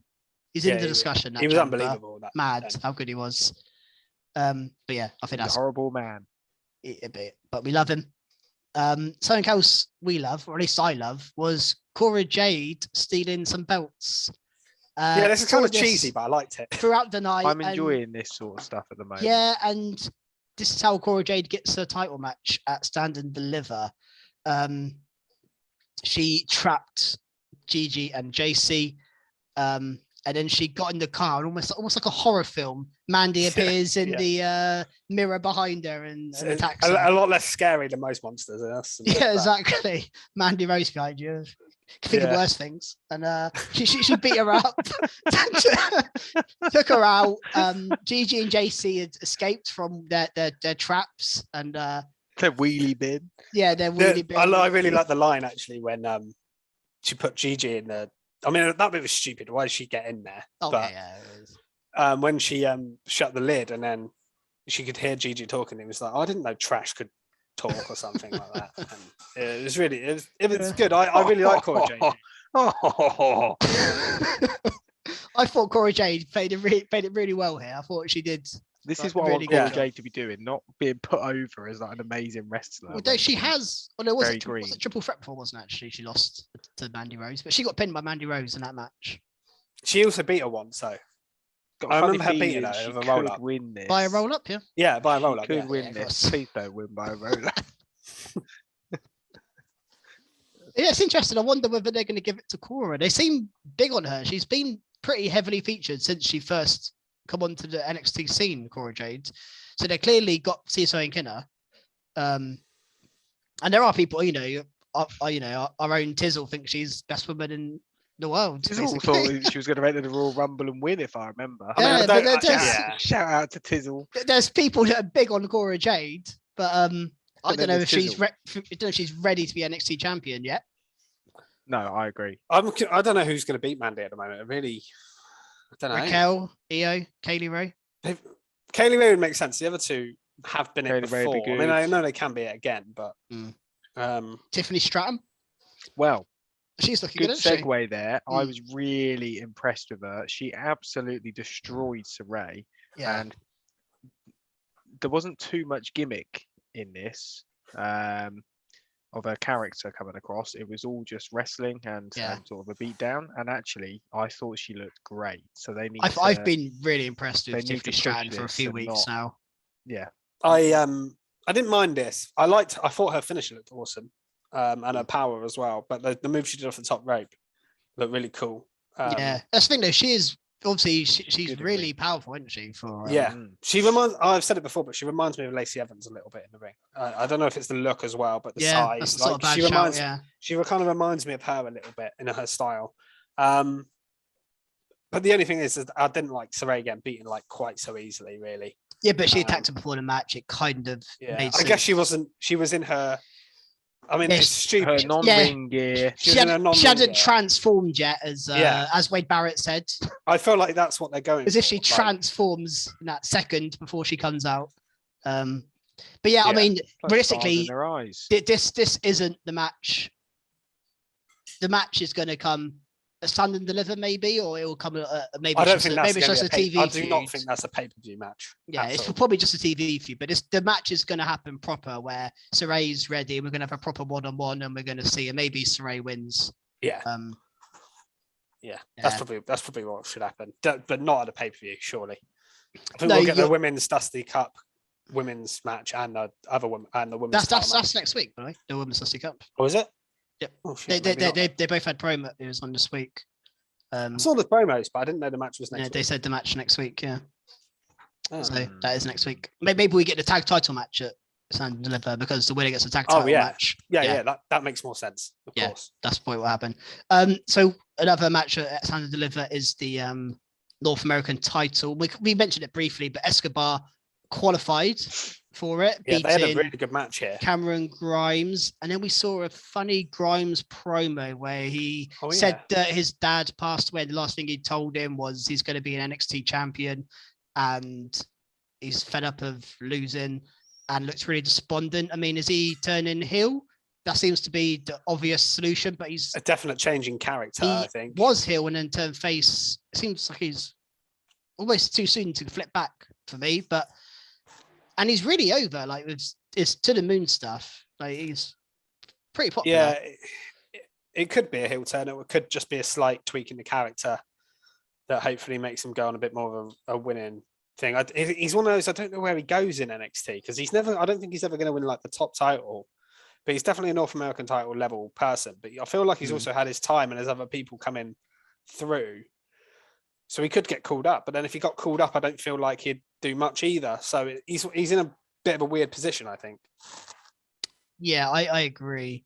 So Escobar qualified, and then we'll mention Great match, like I said though. Yeah, we'll mention it a bit, but there's two more qualifiers next week. We've got Roderick Strong and Solo Sikoa, which is an interesting one.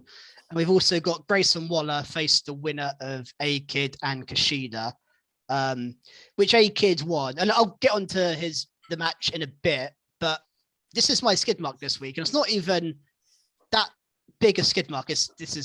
Shows how few negatives there were this week, but I just think if you're introducing someone, you did a little vignette about him coming up this week, and they didn't give him a TV entrance. Good. We come back from an advert and he was in the ring already, and Kushida was having his entrance, and I just thought it's a real. I can't remember last time they debuted someone and didn't give them an entrance. Apart from like jobbers. Yeah, I thought it was a real shame for Kid, especially as he won as well. It just didn't make any sense why they wouldn't do that. All the things on the show, surely you can spare an extra 20, 30 seconds for Kid to get an entrance and stuff. But I just thought it was weird. Again, not even that passionate about it. I just thought it was strange that he didn't get an entrance. And I just think they should have done better there. But yeah, I do agree with you, but it's not something I actually even really thought about. But when you mention it, they should have. Yeah, I was very surprised. I do think though that the fact that he won, and I think he'll win next week as well. I think Grayson Waller. Is it Grayson Waller he's facing? Yeah. I don't know. Maybe he won't actually, but it wouldn't surprise me if they put him in to the North American ladder match like straight away. That would be good. But maybe he won't win actually if it's Grayson Waller. Grayson Waller is fighting next week. It's interesting, but I thought he looked good again. I think I know we're all quite aware of Kid. Yeah. I just think there's a lot of people that won't be aware who just will have seen him not get an entrance and think, who's this guy? He did get like a lot of put over. Wade Barrett in particular sort of mentioned a lot about him on commentary and stuff. So I felt like they tried to do that well, explain a bit of his background. But yeah, not doing entrance is weird. I thought the match was good. I thought the match with Attitude was good. Yeah. Not a lot else to say about it, really. No, nor do I. Just thought I'd give it a little skid. It's only a little one.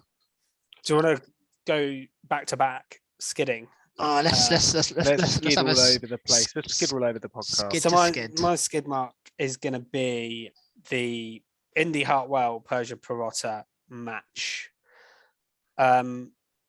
Weird entrance to start with. They come down together. I actually quite like that, by the way. I didn't mind it, but I hate that bit where they're trying to one up each other on the ropes. That stuff. I've seen that done loads of times. Then the match itself was just okay. More of an angle, really, than anything else. Who won? Hartwell won, didn't she? Yeah. She won by a distraction roll up. Krusty's old fave. So Duke Hudson comes down. He tries to distract, but then Dexter comes out from under the ring. Did get a loud reaction, I did notice, to be fair. But that distracts Persia, and then Indy just gets the roll up. Pointless stuff. And then afterwards, the cringe fest of them one-upping each other with the kissing didn't really help either. So yeah, not a great finish to the match. Pretty poor. And then the angle afterwards genuinely made me want to puke up a little bit. Like, it was a little bit much. Just, I know it's the horny show NXT, and I've called it that since the beginning of NXT 2.0, but like, we are so close, I feel, to the Edge and Lita situation. We also had a kiss off on Raw in the 24/7 division last week. Yeah, we had this exact segment with our Truth and Tozawa, not our Truth. Our Truth and Tozawa, Tozawa and Tamina. What a segment! I think in 24/7. I was thinking, yeah, our Truth has not been around the 24/7. I don't know where he is. Is he been kissing? But I agree. This was not for me. And I love Indy Hartwell and most of the things she does, but didn't like this. This is I thought it's for the mixed tag at Stand and Deliver. Potentially, yeah. I think they should just do it on TV. I don't even want to see it on pay-per-view. Personally, I don't want to see it on the pay-per-view, but they might do it. I think it will. It's my prediction. Yeah, it wouldn't surprise me. It's just personal preference. At least looking forward to match, I'm afraid. Yeah, made my opinion clear on Loomis now, I'm afraid. So yeah, no, fair enough. We also just, the last note I've got on NXT is we also got the tag title match made for Stand and Deliver with MSK, Imperium, and the Creed brothers. That is going to be insane. Triple threat tag match. It is, and I like this, but Creed beat MSK for a tag title opportunity. Now MSK are somehow in the match. Just the logic doesn't make sense. Yeah, that's a bit silly. Unless MSK attacked the Creed brothers, which we still don't know. It's still a mystery. The fact that they came out first would suggest to me that they did. Mm. And then they were like, I still "Oh, think it wasn't MSK. us. It wasn't us." Yeah. Didn't they? Do you still think Briggs and Jensen Fish? That was your prediction last week. Possibly. Yeah. Yeah. Fish and Jensen. Sticking to it. I don't know. I have Sticking no to its idea. guns. They were on the show as well, didn't they? They came out during the with Fallon, with Yeah, your fave. Yeah, my favourite person. His favourite trio, Briggs, Jensen, and Fallon. Loves them. I actually hope they get their asses kicked by Legado and Electro personally, but yeah, not Fallon though. The other two. Yeah. I don't mind them. I think they're quite funny. Is anything else from NXT before we move on to AEW? I think we've No, gone yeah, through the move whole on. card. Okay, so I'll just start with Rampage. I've only got one note for Rampage, and it was I forgot about that. the debut of Swerve Strickland on AEW, AEW TV. Beat Tony Nese, which I couldn't think of a more like unappealing match for him to kick off with, but fine. You hate Tony Nese though. He's so just you he's are just not a good. the most bog standard wrestler. It's in quite funny history. actually. I was listening. I think it was Mark Henry was talking in the other day in an interview, and he was saying that he needs a personality, and Of course he does. He has no Like, personality. I Tony was Nese. like, "Has Mark Henry been talking to you or something?" There's nothing about him. And okay, I'm just going to defend it quickly. I don't like Tony Nese, you're right. But the reason this one annoyed me so much was because we've seen Swerve and Tony Nese loads. And they mentioned that, like, give Swerve a fresh opponent. We got this fresh new guy in Whose AEW, house? Swerve's house. And you bring him in and you put him against a guy that people have probably know him to fight against. It's just, give us something new. I think maybe he's only Yeah. been in there such a short amount of time, and they know they can wrestle together. They've got chemistry already. Plus, Maybe Nese has that's done what- nothing, so they needed to give him a match somewhere. Didn't What they? a signing that's been. God. Who could have predicted that not working out? Yeah, but you could say the same about most of their roster. Yeah, but Tony Nese is one of the worst signings they've made. I wouldn't say one of the worst. It's one of the You most are unnecessary. I think Your he's one of the most opinion does unnecessary. Not count on Tony Nese. You hated him. I just don't like him. since he's the premier athlete, and you are not He the is. premier podcaster. Nothing premier about him. You're premier in. The match. I thought the match was He not is premier premiere, in. but He it is. wasn't premiere, but it was pretty good. It was a good match. Yeah, It was fine. decent. Yeah. Just, You could tell they had good chemistry. So Yeah. that's a plus. but yeah, well done. Anything else from Rampage? We'll move on to Dynamite. Yeah, I just wanted to say Mark Quinn versus Darby Allin. The 450 splash by Quinn to the outside was absolutely insane.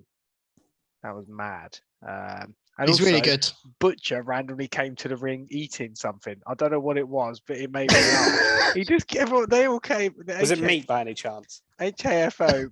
I don't know. Big No, slab some of us- steak would have been good, but I missed Yeah. it. I wanted to rewind it, but I didn't. I didn't catch what it I was. didn't even notice. They just that. all came out and Butch was just munching on something like a pasty. I don't know, but it looked amazing. That guy's looking good at the moment. He's shredded now. He's lost a lot of weight. He's got a match this week on Rampage. And he's going to lose his knee. I mean, let's face it. Yeah, who's he against? I don't know. I remember when they first. I remember, but he's got a match. I remember when anyway. they first came on the scene. They were winning everything. Yeah, Absolutely Yeah. everything. They're a good tag team. I like the fact that they're sort of in the mix, even if they are following people around. I don't know. You managed to get a Butcher and Blade conversation on this podcast, but you've managed it.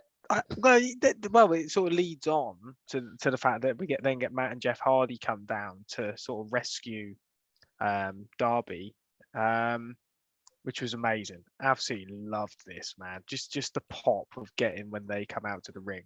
But I'm looking at the way Darby is looking at Jeff and Matt, and I'm wondering, he's sort of unsure. I think we may get a sort of an awesome modern era dream feud of Darby Allin versus Jeff Hardy. We will get that eventually. I said that last week when you went on the Watch pod. Darby. He's looking at him, setting the scene Yeah. already. He's not sure on this. Sting just seems to turn up his baseball bat wherever there's a fight, but Darby's suspicious. He is Yeah, definitely suspicious. I think that'd be a great match if that happens. Like I say, that is a genuine match. You this is like two generations of. It feels like that Darby Allin is the new Jeff Hardy. Two So- generations of enigmas. Yeah, They yeah, are exactly. absolute enigmas. But yes, very good. Keith Lee obviously had a match and he looks like an absolute monster. Yeah, And again, they're keeping Hobbs looking damn strong as well. That spine buster he did to Keith Lee. Mm. These guys have got chemistry. I'm excited to see this match. yeah, Yeah, definitely. I think that's good. I think it'd be good. We like, I guess let's go on to Dynamite. yeah, because I think Dynamite there was a lot more to talk about. So we'll go through the segments on that. Yeah, shall I kick off with the top mark? Go for it. As it's the main event of the show. I've got a funny feeling our top marks are all from Dynamite. They are. They We haven't are. had one Here yet. we go. Yeah. So my top mark this week was the main event, the steel cage match between Thunder Rosa and Britt Baker. Just a really good match.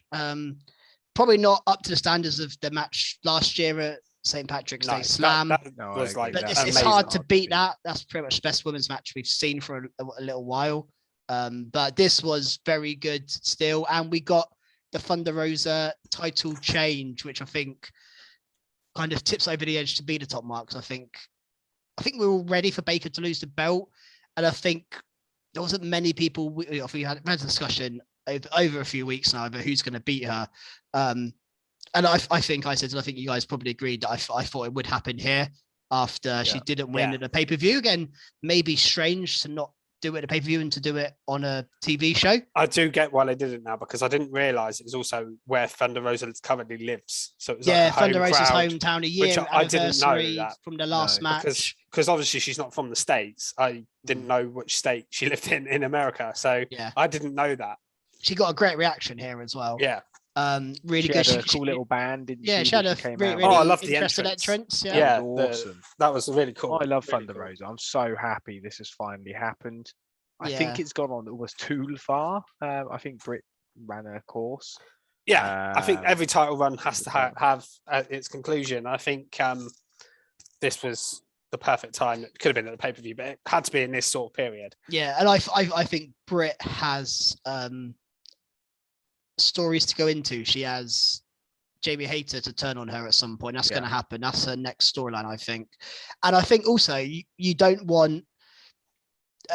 Before we had two heel champions, and I think the heel undercard to the top don't really get much of a look in because you're looking for face challenges all the time. Whereas if you mix it up and now we've got a face champ, you can have maybe Nyla Rose in the title picture again, or Layla Hirsch, You haven't seen make it Nyla- happen. Layla not Hirsch. Layla Hirsch Fisher's again. favourite. Fisher's It will. Layla Hirsch's I'm biggest telling fan. you that match will happen. Wow. It will. Doesn't mean we're gonna What And it'll be a top mark when it gonna happens. care. No, it won't be a top mark. But honestly, I think that will. She's one of the top heels. I think the big one is Serena Deeb, though. Deep. I hope she doesn't beat her though. Not early, anyway. I want Rose. I think Thunder will have it for a little while. I do. I think Yeah, I think she's over enough. They don't drop the titles that much, do they? No, especially No, the no, main no. belts. Not They don't not the drop main, the not the change. main world championships. But They- some they- awesome they spots give from them this the match. Britt seemed to be making like an assembly of chairs in the ring. She was there all day. Oh making- god, that looked That was a hell of a Horrific. bump. that yeah. was a bump. Where she sort of landed on that big stack of chairs. Mm.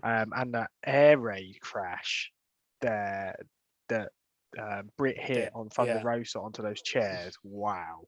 yeah. Um, Well, just quick on that Britt Baker bump. Obviously, she set the chairs up and she on top of each other, and then the top one, and Britt Baker took the bump, and she did not. Again, I know she's a professional and it's probably to be expected, but she did not flinch. She just fell back and just yeah, didn't she even- didn't even hesitate, didn't even did try she? and break her fall. She's just I'm gonna fall back on this, and fair play to her because that must have been Yeah, that painful must have been because sore. that should have got a steel chair right to the back. We had a bit of blood. We had always get- referee shenanigans. The only bit that was a bit the ref stupid- went Yeah. down. I the Yeah. did ref got notice. super kicked, which was good, but then Thunder Rosa pushed Britt into the ref, but it was like she knew. My problem They was didn't we had want the, it to look the obvious, but it shenanigans was at the obvious. we all criticised the pay-per-view match because it had too much ref shenanigans. And I thought, oh, not again. And that because that happened. And Rebel and Hater hadn't even got into the match yet, and I was thinking, well, they're going to come in at some point, and something else is going to happen. But that never actually. I'd have been fuming if that happened. Pleasantly surprised they never actually got involved. I thought that for sure they were going to get involved. I thought it'd backfire and Thunder Rosa would win this time, but I thought they were going to get involved 100%. I thought maybe Rebel came out on her own at the start, and the commentators mentioned it as well. They're like, she's coming out on her own. I think that sort of. I like that they kept it to. They also mentioned about the thumbtacks under the ring, and JR was like, well, why under the ring? And then I think Excalibur was like, well, maybe Rebel and Jamie Hayter put them there. And I was like, well, they're under the ring then. That's what I reckon. I thought that was like queuing that up, but it wasn't. So that was good. I was expecting a traditional WWE steel cage match with the cage against the ropes and the opportunity to climb out, but this was like a Hell in a Cell, wasn't it? Really? Yeah, they said you can't climb out; it has to be pinfall or submission. Yeah, and I like the way they sort of rub it in as well. I think JR was like, "This is the best way to do it, man." Yeah, yeah, really.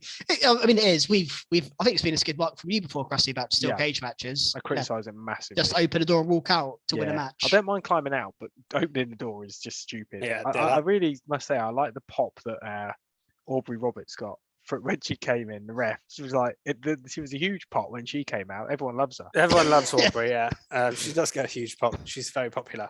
I also like the fact that the ref angle wasn't just going, because it's like, oh, you don't know the refs on the floor, Thunder Rosa, but then Britt suffered as well. So it was quite good that both of them did. It wasn't just, again, the face suffers because the ref's down. It was both parties, which was really cool. And Britt showed her frustration, which was great. Yeah, really good match. Good top mark. My only other thing to talk about in this match was the finish. They were like, oh, slammed her onto the thumbtacks, and she wasn't on the thumbtacks. Or if she was, there must have been one thumbtack. The thumbtacks were next to it. Yeah. I don't know whether she was meant to do the finish on the thumbtacks or they did it there and the commentary. I don't know. It just sounded. I did laugh because I was like, well, it's not, is it?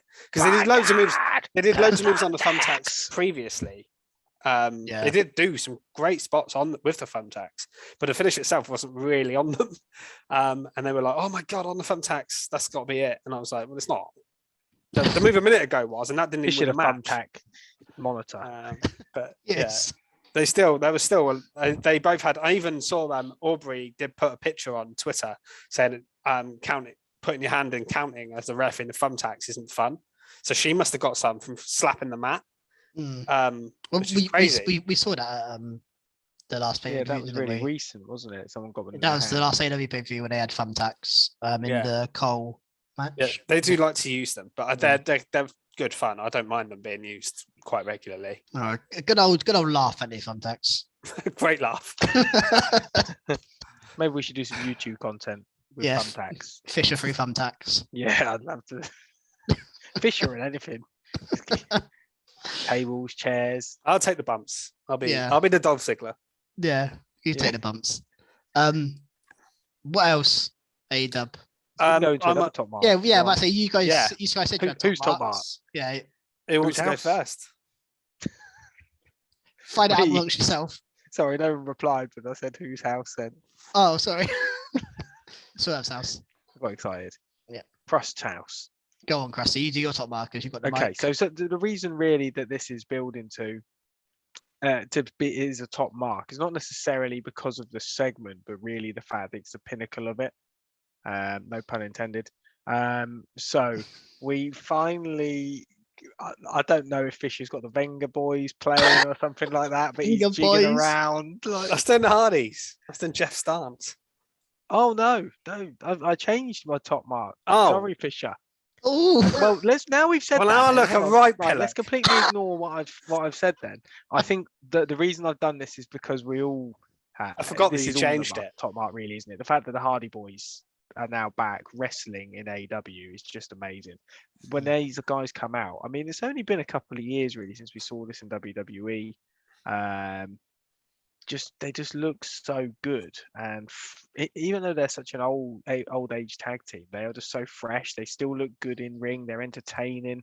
It doesn't feel like a nostalgia act, even though everything they do is. I mean, JR was mentioning it a lot. Like, their offense is been done so many times. I actually thought it was quite a good call. Like the opposition almost know what they're going to do, and that can work as a disadvantage because we've seen it over and over and over again. But obviously, they won the match, so. Although I just want to make a slight negative. I don't think. Oh, for Christ's I sake. just don't think Jeff Hardy is that good in the ring anymore. But he's Right, Jeff Tony Hardy. Nice, bugger off. No, We're going to completely I just don't think he pie is. He kind of didn't get his finisher. I can't remember its The name. Swanton I Bomb. don't even know Swanton what Bomb. to say He here. didn't get that right. And this He isn't didn't even. get it right. It looked fine, didn't it? It No, looked- he it kind looked of great. he kind of went a bit too far over. And also he this is not even in this match, but in his end of his WWE career, his matches were stodgy. His WWE That's career, always he been his was style, not- though. To be He fair, was not interested. Not so though, at much the in end of his prime. career. He was flying around the ring looking almost like Darby Allin, and now he hasn't quite got. I mean, he has been doing it like 30 Yeah, years. no, His body's beat up. I understand why he's like this, but he's just not. I as good think as he give used him to a be. chance in AEW, somewhere where he's passionate about, somewhere he wants to be, and Yeah. I think he'll impress I you. just think I think again, you're right. The I nostalgia just act. drummed up a top mark there for all No, three of us, I and want you just Jeff skidded all over it. Hardy and the Hardy Boys to be what I'm like. My nostalgia of the Hardy Boys, and they're just not that anymore. They're not quite as good as they were, and it's completely understandable. But I just thought I'd mention that I don't think Jeff Hardy is as good as he once was. But all right, I can't deny that, but Yeah, I think it's that's incredible my that they're point. here. It also pulls Matt out of this pile of poo that he's No, that been is the for best the thing about last- this. Yeah. for the last Yeah. 6 to 8 months. Yeah. I'm so glad we've got rid of that. Now it's Um, Andrade's pile of poo now. So now you just chat all over that. Maybe I'll go into my actual top mark. Go on, yeah, go on. So the reason for the cheeky pinnacle pun. We are finally getting the feud between Wardlow and MJF. We've finally got to that point. So Scorpio Sky gets a cheeky roll up on Wardlow, which puts a loss on his record, which is quite a big deal. Hang on, are you top marking a roll up? He is. I'm top marking. Well, Oh, I'm not whole top marking time. I'm not top marking the segment. I'm top marking the fact that this feud is now beginning. Okay. Times are changing. Wasn't? Oh, yeah, they are. Yeah, I haven't skid marked a roll up in a long, long time. But I like the fact that Wardlow just looks amazing. Just tries to fight back, gets beat down. But then Sean Spears, which we've been thinking about for a while, when's he going to come out? He's been waiting to crack Wardlow in the back with that chair for a long time, hasn't he? Yeah. Just beats him down with that chair. But I just cannot wait for this feud. I could see it being another long feud. Wardlow again on the mic, sounding good. But yeah, looking forward to this. What about you guys? Yeah, no, I completely agree. I thought it was the right move to not have Wardlow win the belt here, because I think Scorpio Sky's got this unbeaten streak, and I actually think give Scorpio Sky a run as a champ. But I'm quite happy to have him have these cool matches, and Wardlow has almost more important things to be doing. This MJF feud is probably a bit above this TNT title picture. It's not even really a negative, but they did a steel chair to the head spot in this segment. Yeah, I was surprised at that. Shocked to see Spears cracking Wardlow over the head. I know he got his hands up, but you don't see that on TV very often. No, the last time I saw it was Sean Spears doing it, and it got criticised. Yeah, because Cody was like, "Just smack me around the head," and he cut open. I thought that was always an accident. Well, I don't know. It didn't look like an accident. No, I meant he wasn't supposed to hit him in the head like he did. Yeah, he busted him open, didn't yeah, probably not as high. He wasn't supposed to do that, I suppose. But yeah, but it's just you don't see steel chairs to the head anymore on TV. Not unless it was a bit of a shock. Them. Yeah. I love a good throw of a chair. Yeah, bit of a shock. But maybe that's a good thing they gave us a shock factor. And as long as it's done safely, I don't mind it. I just don't know how safely you can do a steel chair to the head. Although they don't mind smashing a bin over the head, and surely that still can't be that comfortable. I know it's not a steel chair, but still. Those bins are flimsy though, aren't they? I know, but maybe we should test it on our YouTube channel. Yeah, let's do it. Smashing Fisher in the head with a bin. Steel chair to Fisher's head. Yeah, I'll take the bumps. See which one hurts more.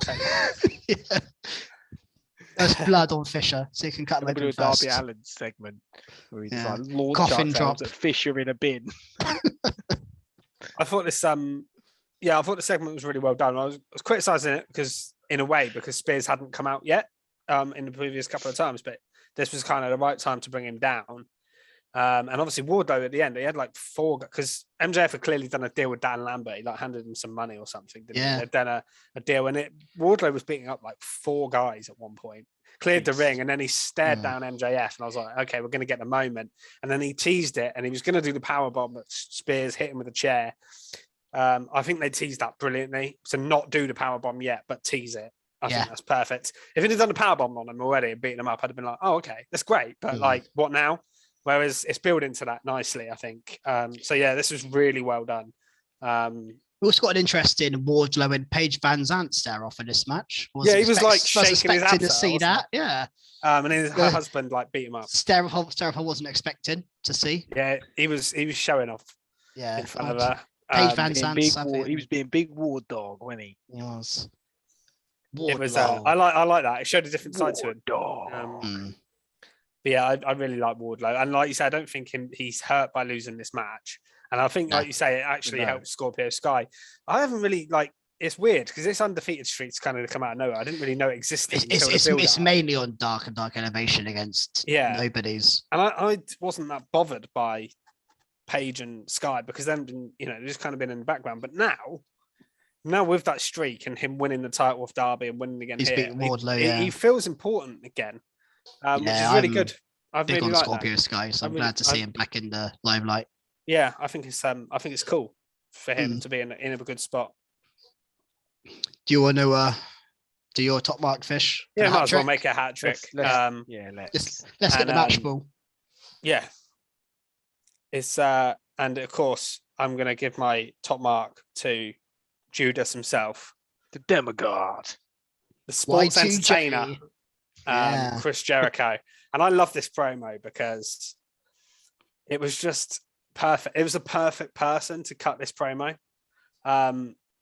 Last week I was kind of like, this is interesting that he's turned and he's got 2.0, as they were called, Daniel Garcia with him, and still got Hager with him. Oh, yeah, did he change their name? He did change their names, which I'll get to in a minute. One was Angelo something, but he called him like Big Daddy something or other. Like, gave him really silly names. One thing that made me laugh is he did a random Edgar Allan Poe reference, which if I hadn't have done GCSE English, I'd have had no idea who he was on about. But yeah, that went a bit flat on the crowd, but I was like, yes, Jericho. Edgar Allan Poe. Yeah, I popped for that. Popped for the old Edgar reference. But yeah, I really liked his explanation as well as to why these guys like him. He mentioned Kevin. He referenced Kevin Owens here. He did. Kevin. Yeah. Was that what he meant when he said Kevin? Kevin. Yeah. Because Kevin Owens is friends with 2.0. He used to. Do you remember? He used to wear Everrise t-shirts randomly. Kevin Owens on SmackDown and Raw and stuff. He's friends with 2.0. And then obviously they got released from NXT, and he legitimately, by the sounds of it, called up Chris Jericho and was like, "Look, my mates have just been released from NXT. Do you think you can get them to work on Dark and have a look at them?" And they got hired. That is a true segment. Yeah, it was weird to hear Kevin Owens mentioned. Kevin Owens actually tweeted about that today, saying, "I'm a good friend" or something. He just said that's all he said. It was clearly in reference to that. Yeah. And then his reference about Daniel Garcia as well, I thought it all made sense. And Jake Hager just sticking by him and being his guy. I like that. I like that the whole group didn't disband. One guy still stuck with him. I like that. I'm liking Hager in this role as well. I've been very critical in the past, but actually I like him in this role. This is good. Yeah, he doesn't say much or wrestle much or do much, but he's just there. He shouldn't though. He shouldn't. He's fine in the role he's in. Just being a big guy.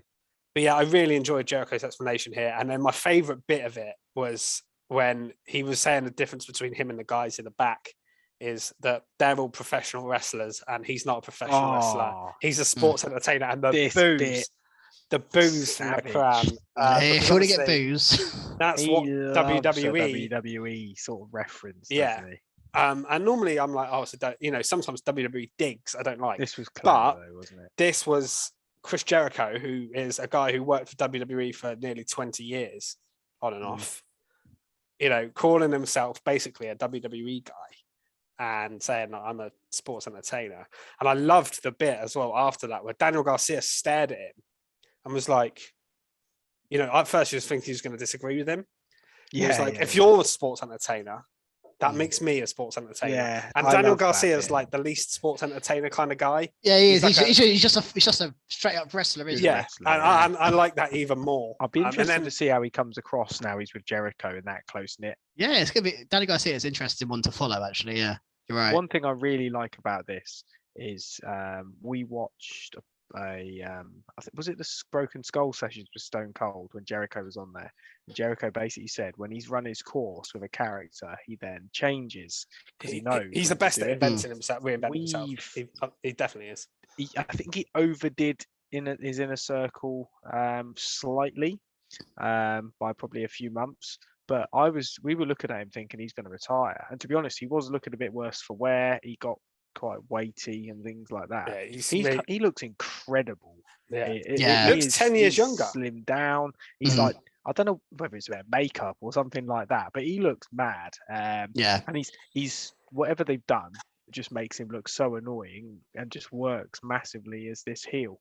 And this guy's a genius, isn't he? I mean, he's reinvented himself again. He is an actual genius. He actually called himself that in there as well. And I was like, you know what, Chris? You're not wrong. He is an actual genius. It's a fact. Yeah, he is one of the best of all time. And I'm excited He reinvents himself brilliantly all the time. And I love this new invention. I wasn't sure about the idea at first, but now I'm fully behind it. And and he's still going. There's still hope that we may see him live yet. Yeah. I think there's a good chance we will. Yes, we can sing Judas in the crowd. I think one thing out of this is when he kind of went in on the sports entertainment aspect, this is like the polar opposite of Moxley Danielson's group. And do you reckon we're going to get a collision course there at some point? The brutal professional wrestlers against the sports entertainers. Quite possibly. I hadn't thought about that, but it's a good idea. I think that is the amazing, end goal here where... Because I felt like when you're saying the guys in the back there, wrestlers, I feel like that was like Mox and Daniel should have been like, oh, we're the guys in the back who are proper wrestlers. And I just feel like they are polar opposites. You're right. Yeah, I feel like the two angles kind of are working like opposite ends of the scale. And I think they're going to come around and clash at some point. Let's get it booked. I'm sure they will. That's a good segue, really, isn't it? That is a good segue. We had Mox and Brian. And Jericho and Regal have history. Loads of it. Yep. And Jericho and Moxley over a plant. Over that plant, the feud over the plant in WWE. What was it? Mitch the plant? Do you remember that? I don't remember Mitch the plant. Absolutely no idea what we're on about. Look it up. I think it sounds good though. Mitch and Edgar Allan Poe. They literally feuded over a plant. One segment. That. Sorry, Fish. But yeah, we had Mox and Brian face off against best friends, as in Utah and Chuck. I love the after angle here. Yeah, really cool. Which Utah then, the after angle is Utah basically is joining this. That's what it looks like. Yeah, this faction. But I love the way that Regal introduces them to the faction by slapping them. In the face. I know that's like his way of. I think it's the right move. I think to slap people. Best Friends has become quite a crowded group. Yes, with Danhausen, obviously Statlander's kind of. Wheeler Utah is a bit of a nobody at the moment, is he? He doesn't. This is the much. most interested I've been in him by far. I thought he had a good match here. I liked him looking like aggressive after the match. Just, oh God, hello Wheeler Utah. I've never seen this side of you before. And he's actually one of the guys when they did their original promo. Yes, he was. He's one of the guys they mentioned. Daniel Garcia was another one, which might again circle round to this feud that might happen down the line, which I'm predicting.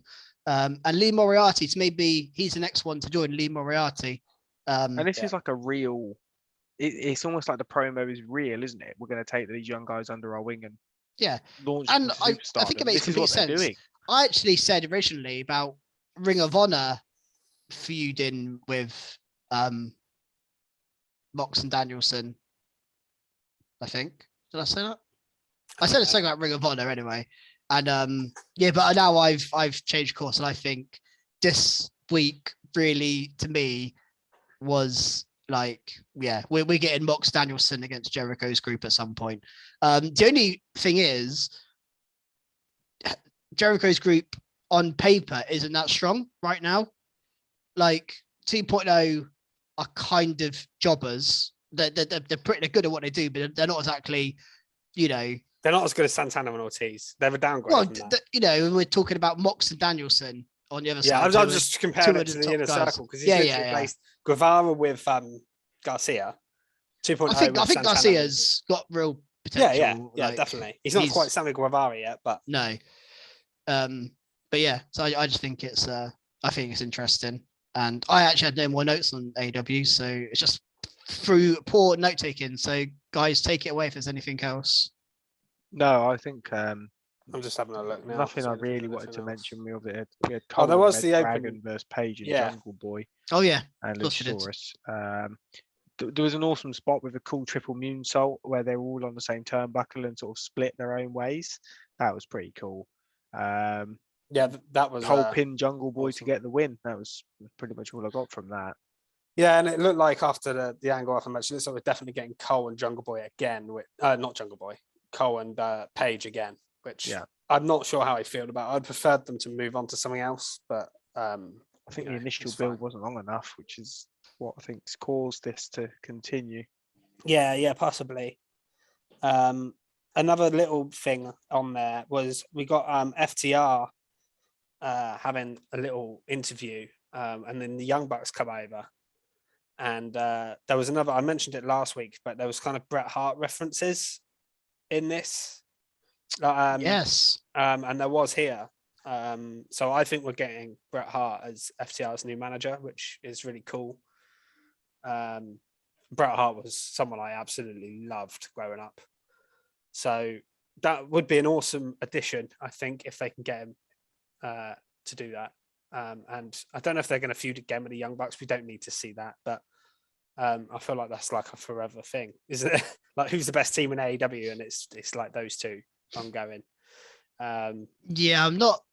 Again, Bucks get involved here. They've got the Red Dragon stuff going on as well. Doesn't feel like the Bucks were the team to get involved here, in my opinion. I think, but just looking forward to seeing FTR with Bret Hart. Yeah, assuming that is the direction. I don't know for certain, but I think it is, especially with they've got the Owen Hart tournament coming up, haven't they? Yes. Soon, so it makes complete sense for that to be the case. And I'd love to. I mean, Bret is, like I say, he's one of my all-time faves from years and years and years ago. And he hasn't really been on TV. I know he did we mentioned it last week. He obviously was on AEW TV presenting the title, wasn't it, or something like that at the start a couple of years back, but he hasn't really been on wrestling TV in a long time, so it'd be cool. That's the only other thing I really had from AEW. Cool. Yeah, I had nothing else. No, right, well, all good from me, my friend. I guess that's it for this week then. Really good show, guys, and we'll be back again next week. Building up to WrestleMania, getting closer and closer to that. So, like I said, we may have more content on our YouTube coming out, gaming stuff. We want to try stuff like that. Follow us on Twitter for more information. We'll keep posted on that. We have been putting some tweets out, some feeler tweets to see if there's any interest in that kind of content. So follow us there at Recharge Wrestle. Follow Robot Republic as well at Robot Republic _. We're part of their network. And subscribe, please. If you're watching this on YouTube and you haven't subscribed, please subscribe to our give channel. us a like, give us a subscribe. Tell your friends, tell your family, tell your enemies, tell your co-workers, tell everyone. Tell your pets. Tell your mates. Yeah. Tell everyone. Pets love us. Pets are like mates. Goldfish. Leave it on during the day. Leave us on YouTube during the day while you're exactly. at work. Yeah, your dogs will love it. And cats to listen. Exactly. Yeah. And Meow. Yeah. Okay. Let's end this before that goes off for else. So see you next week. See you guys. Bye-bye.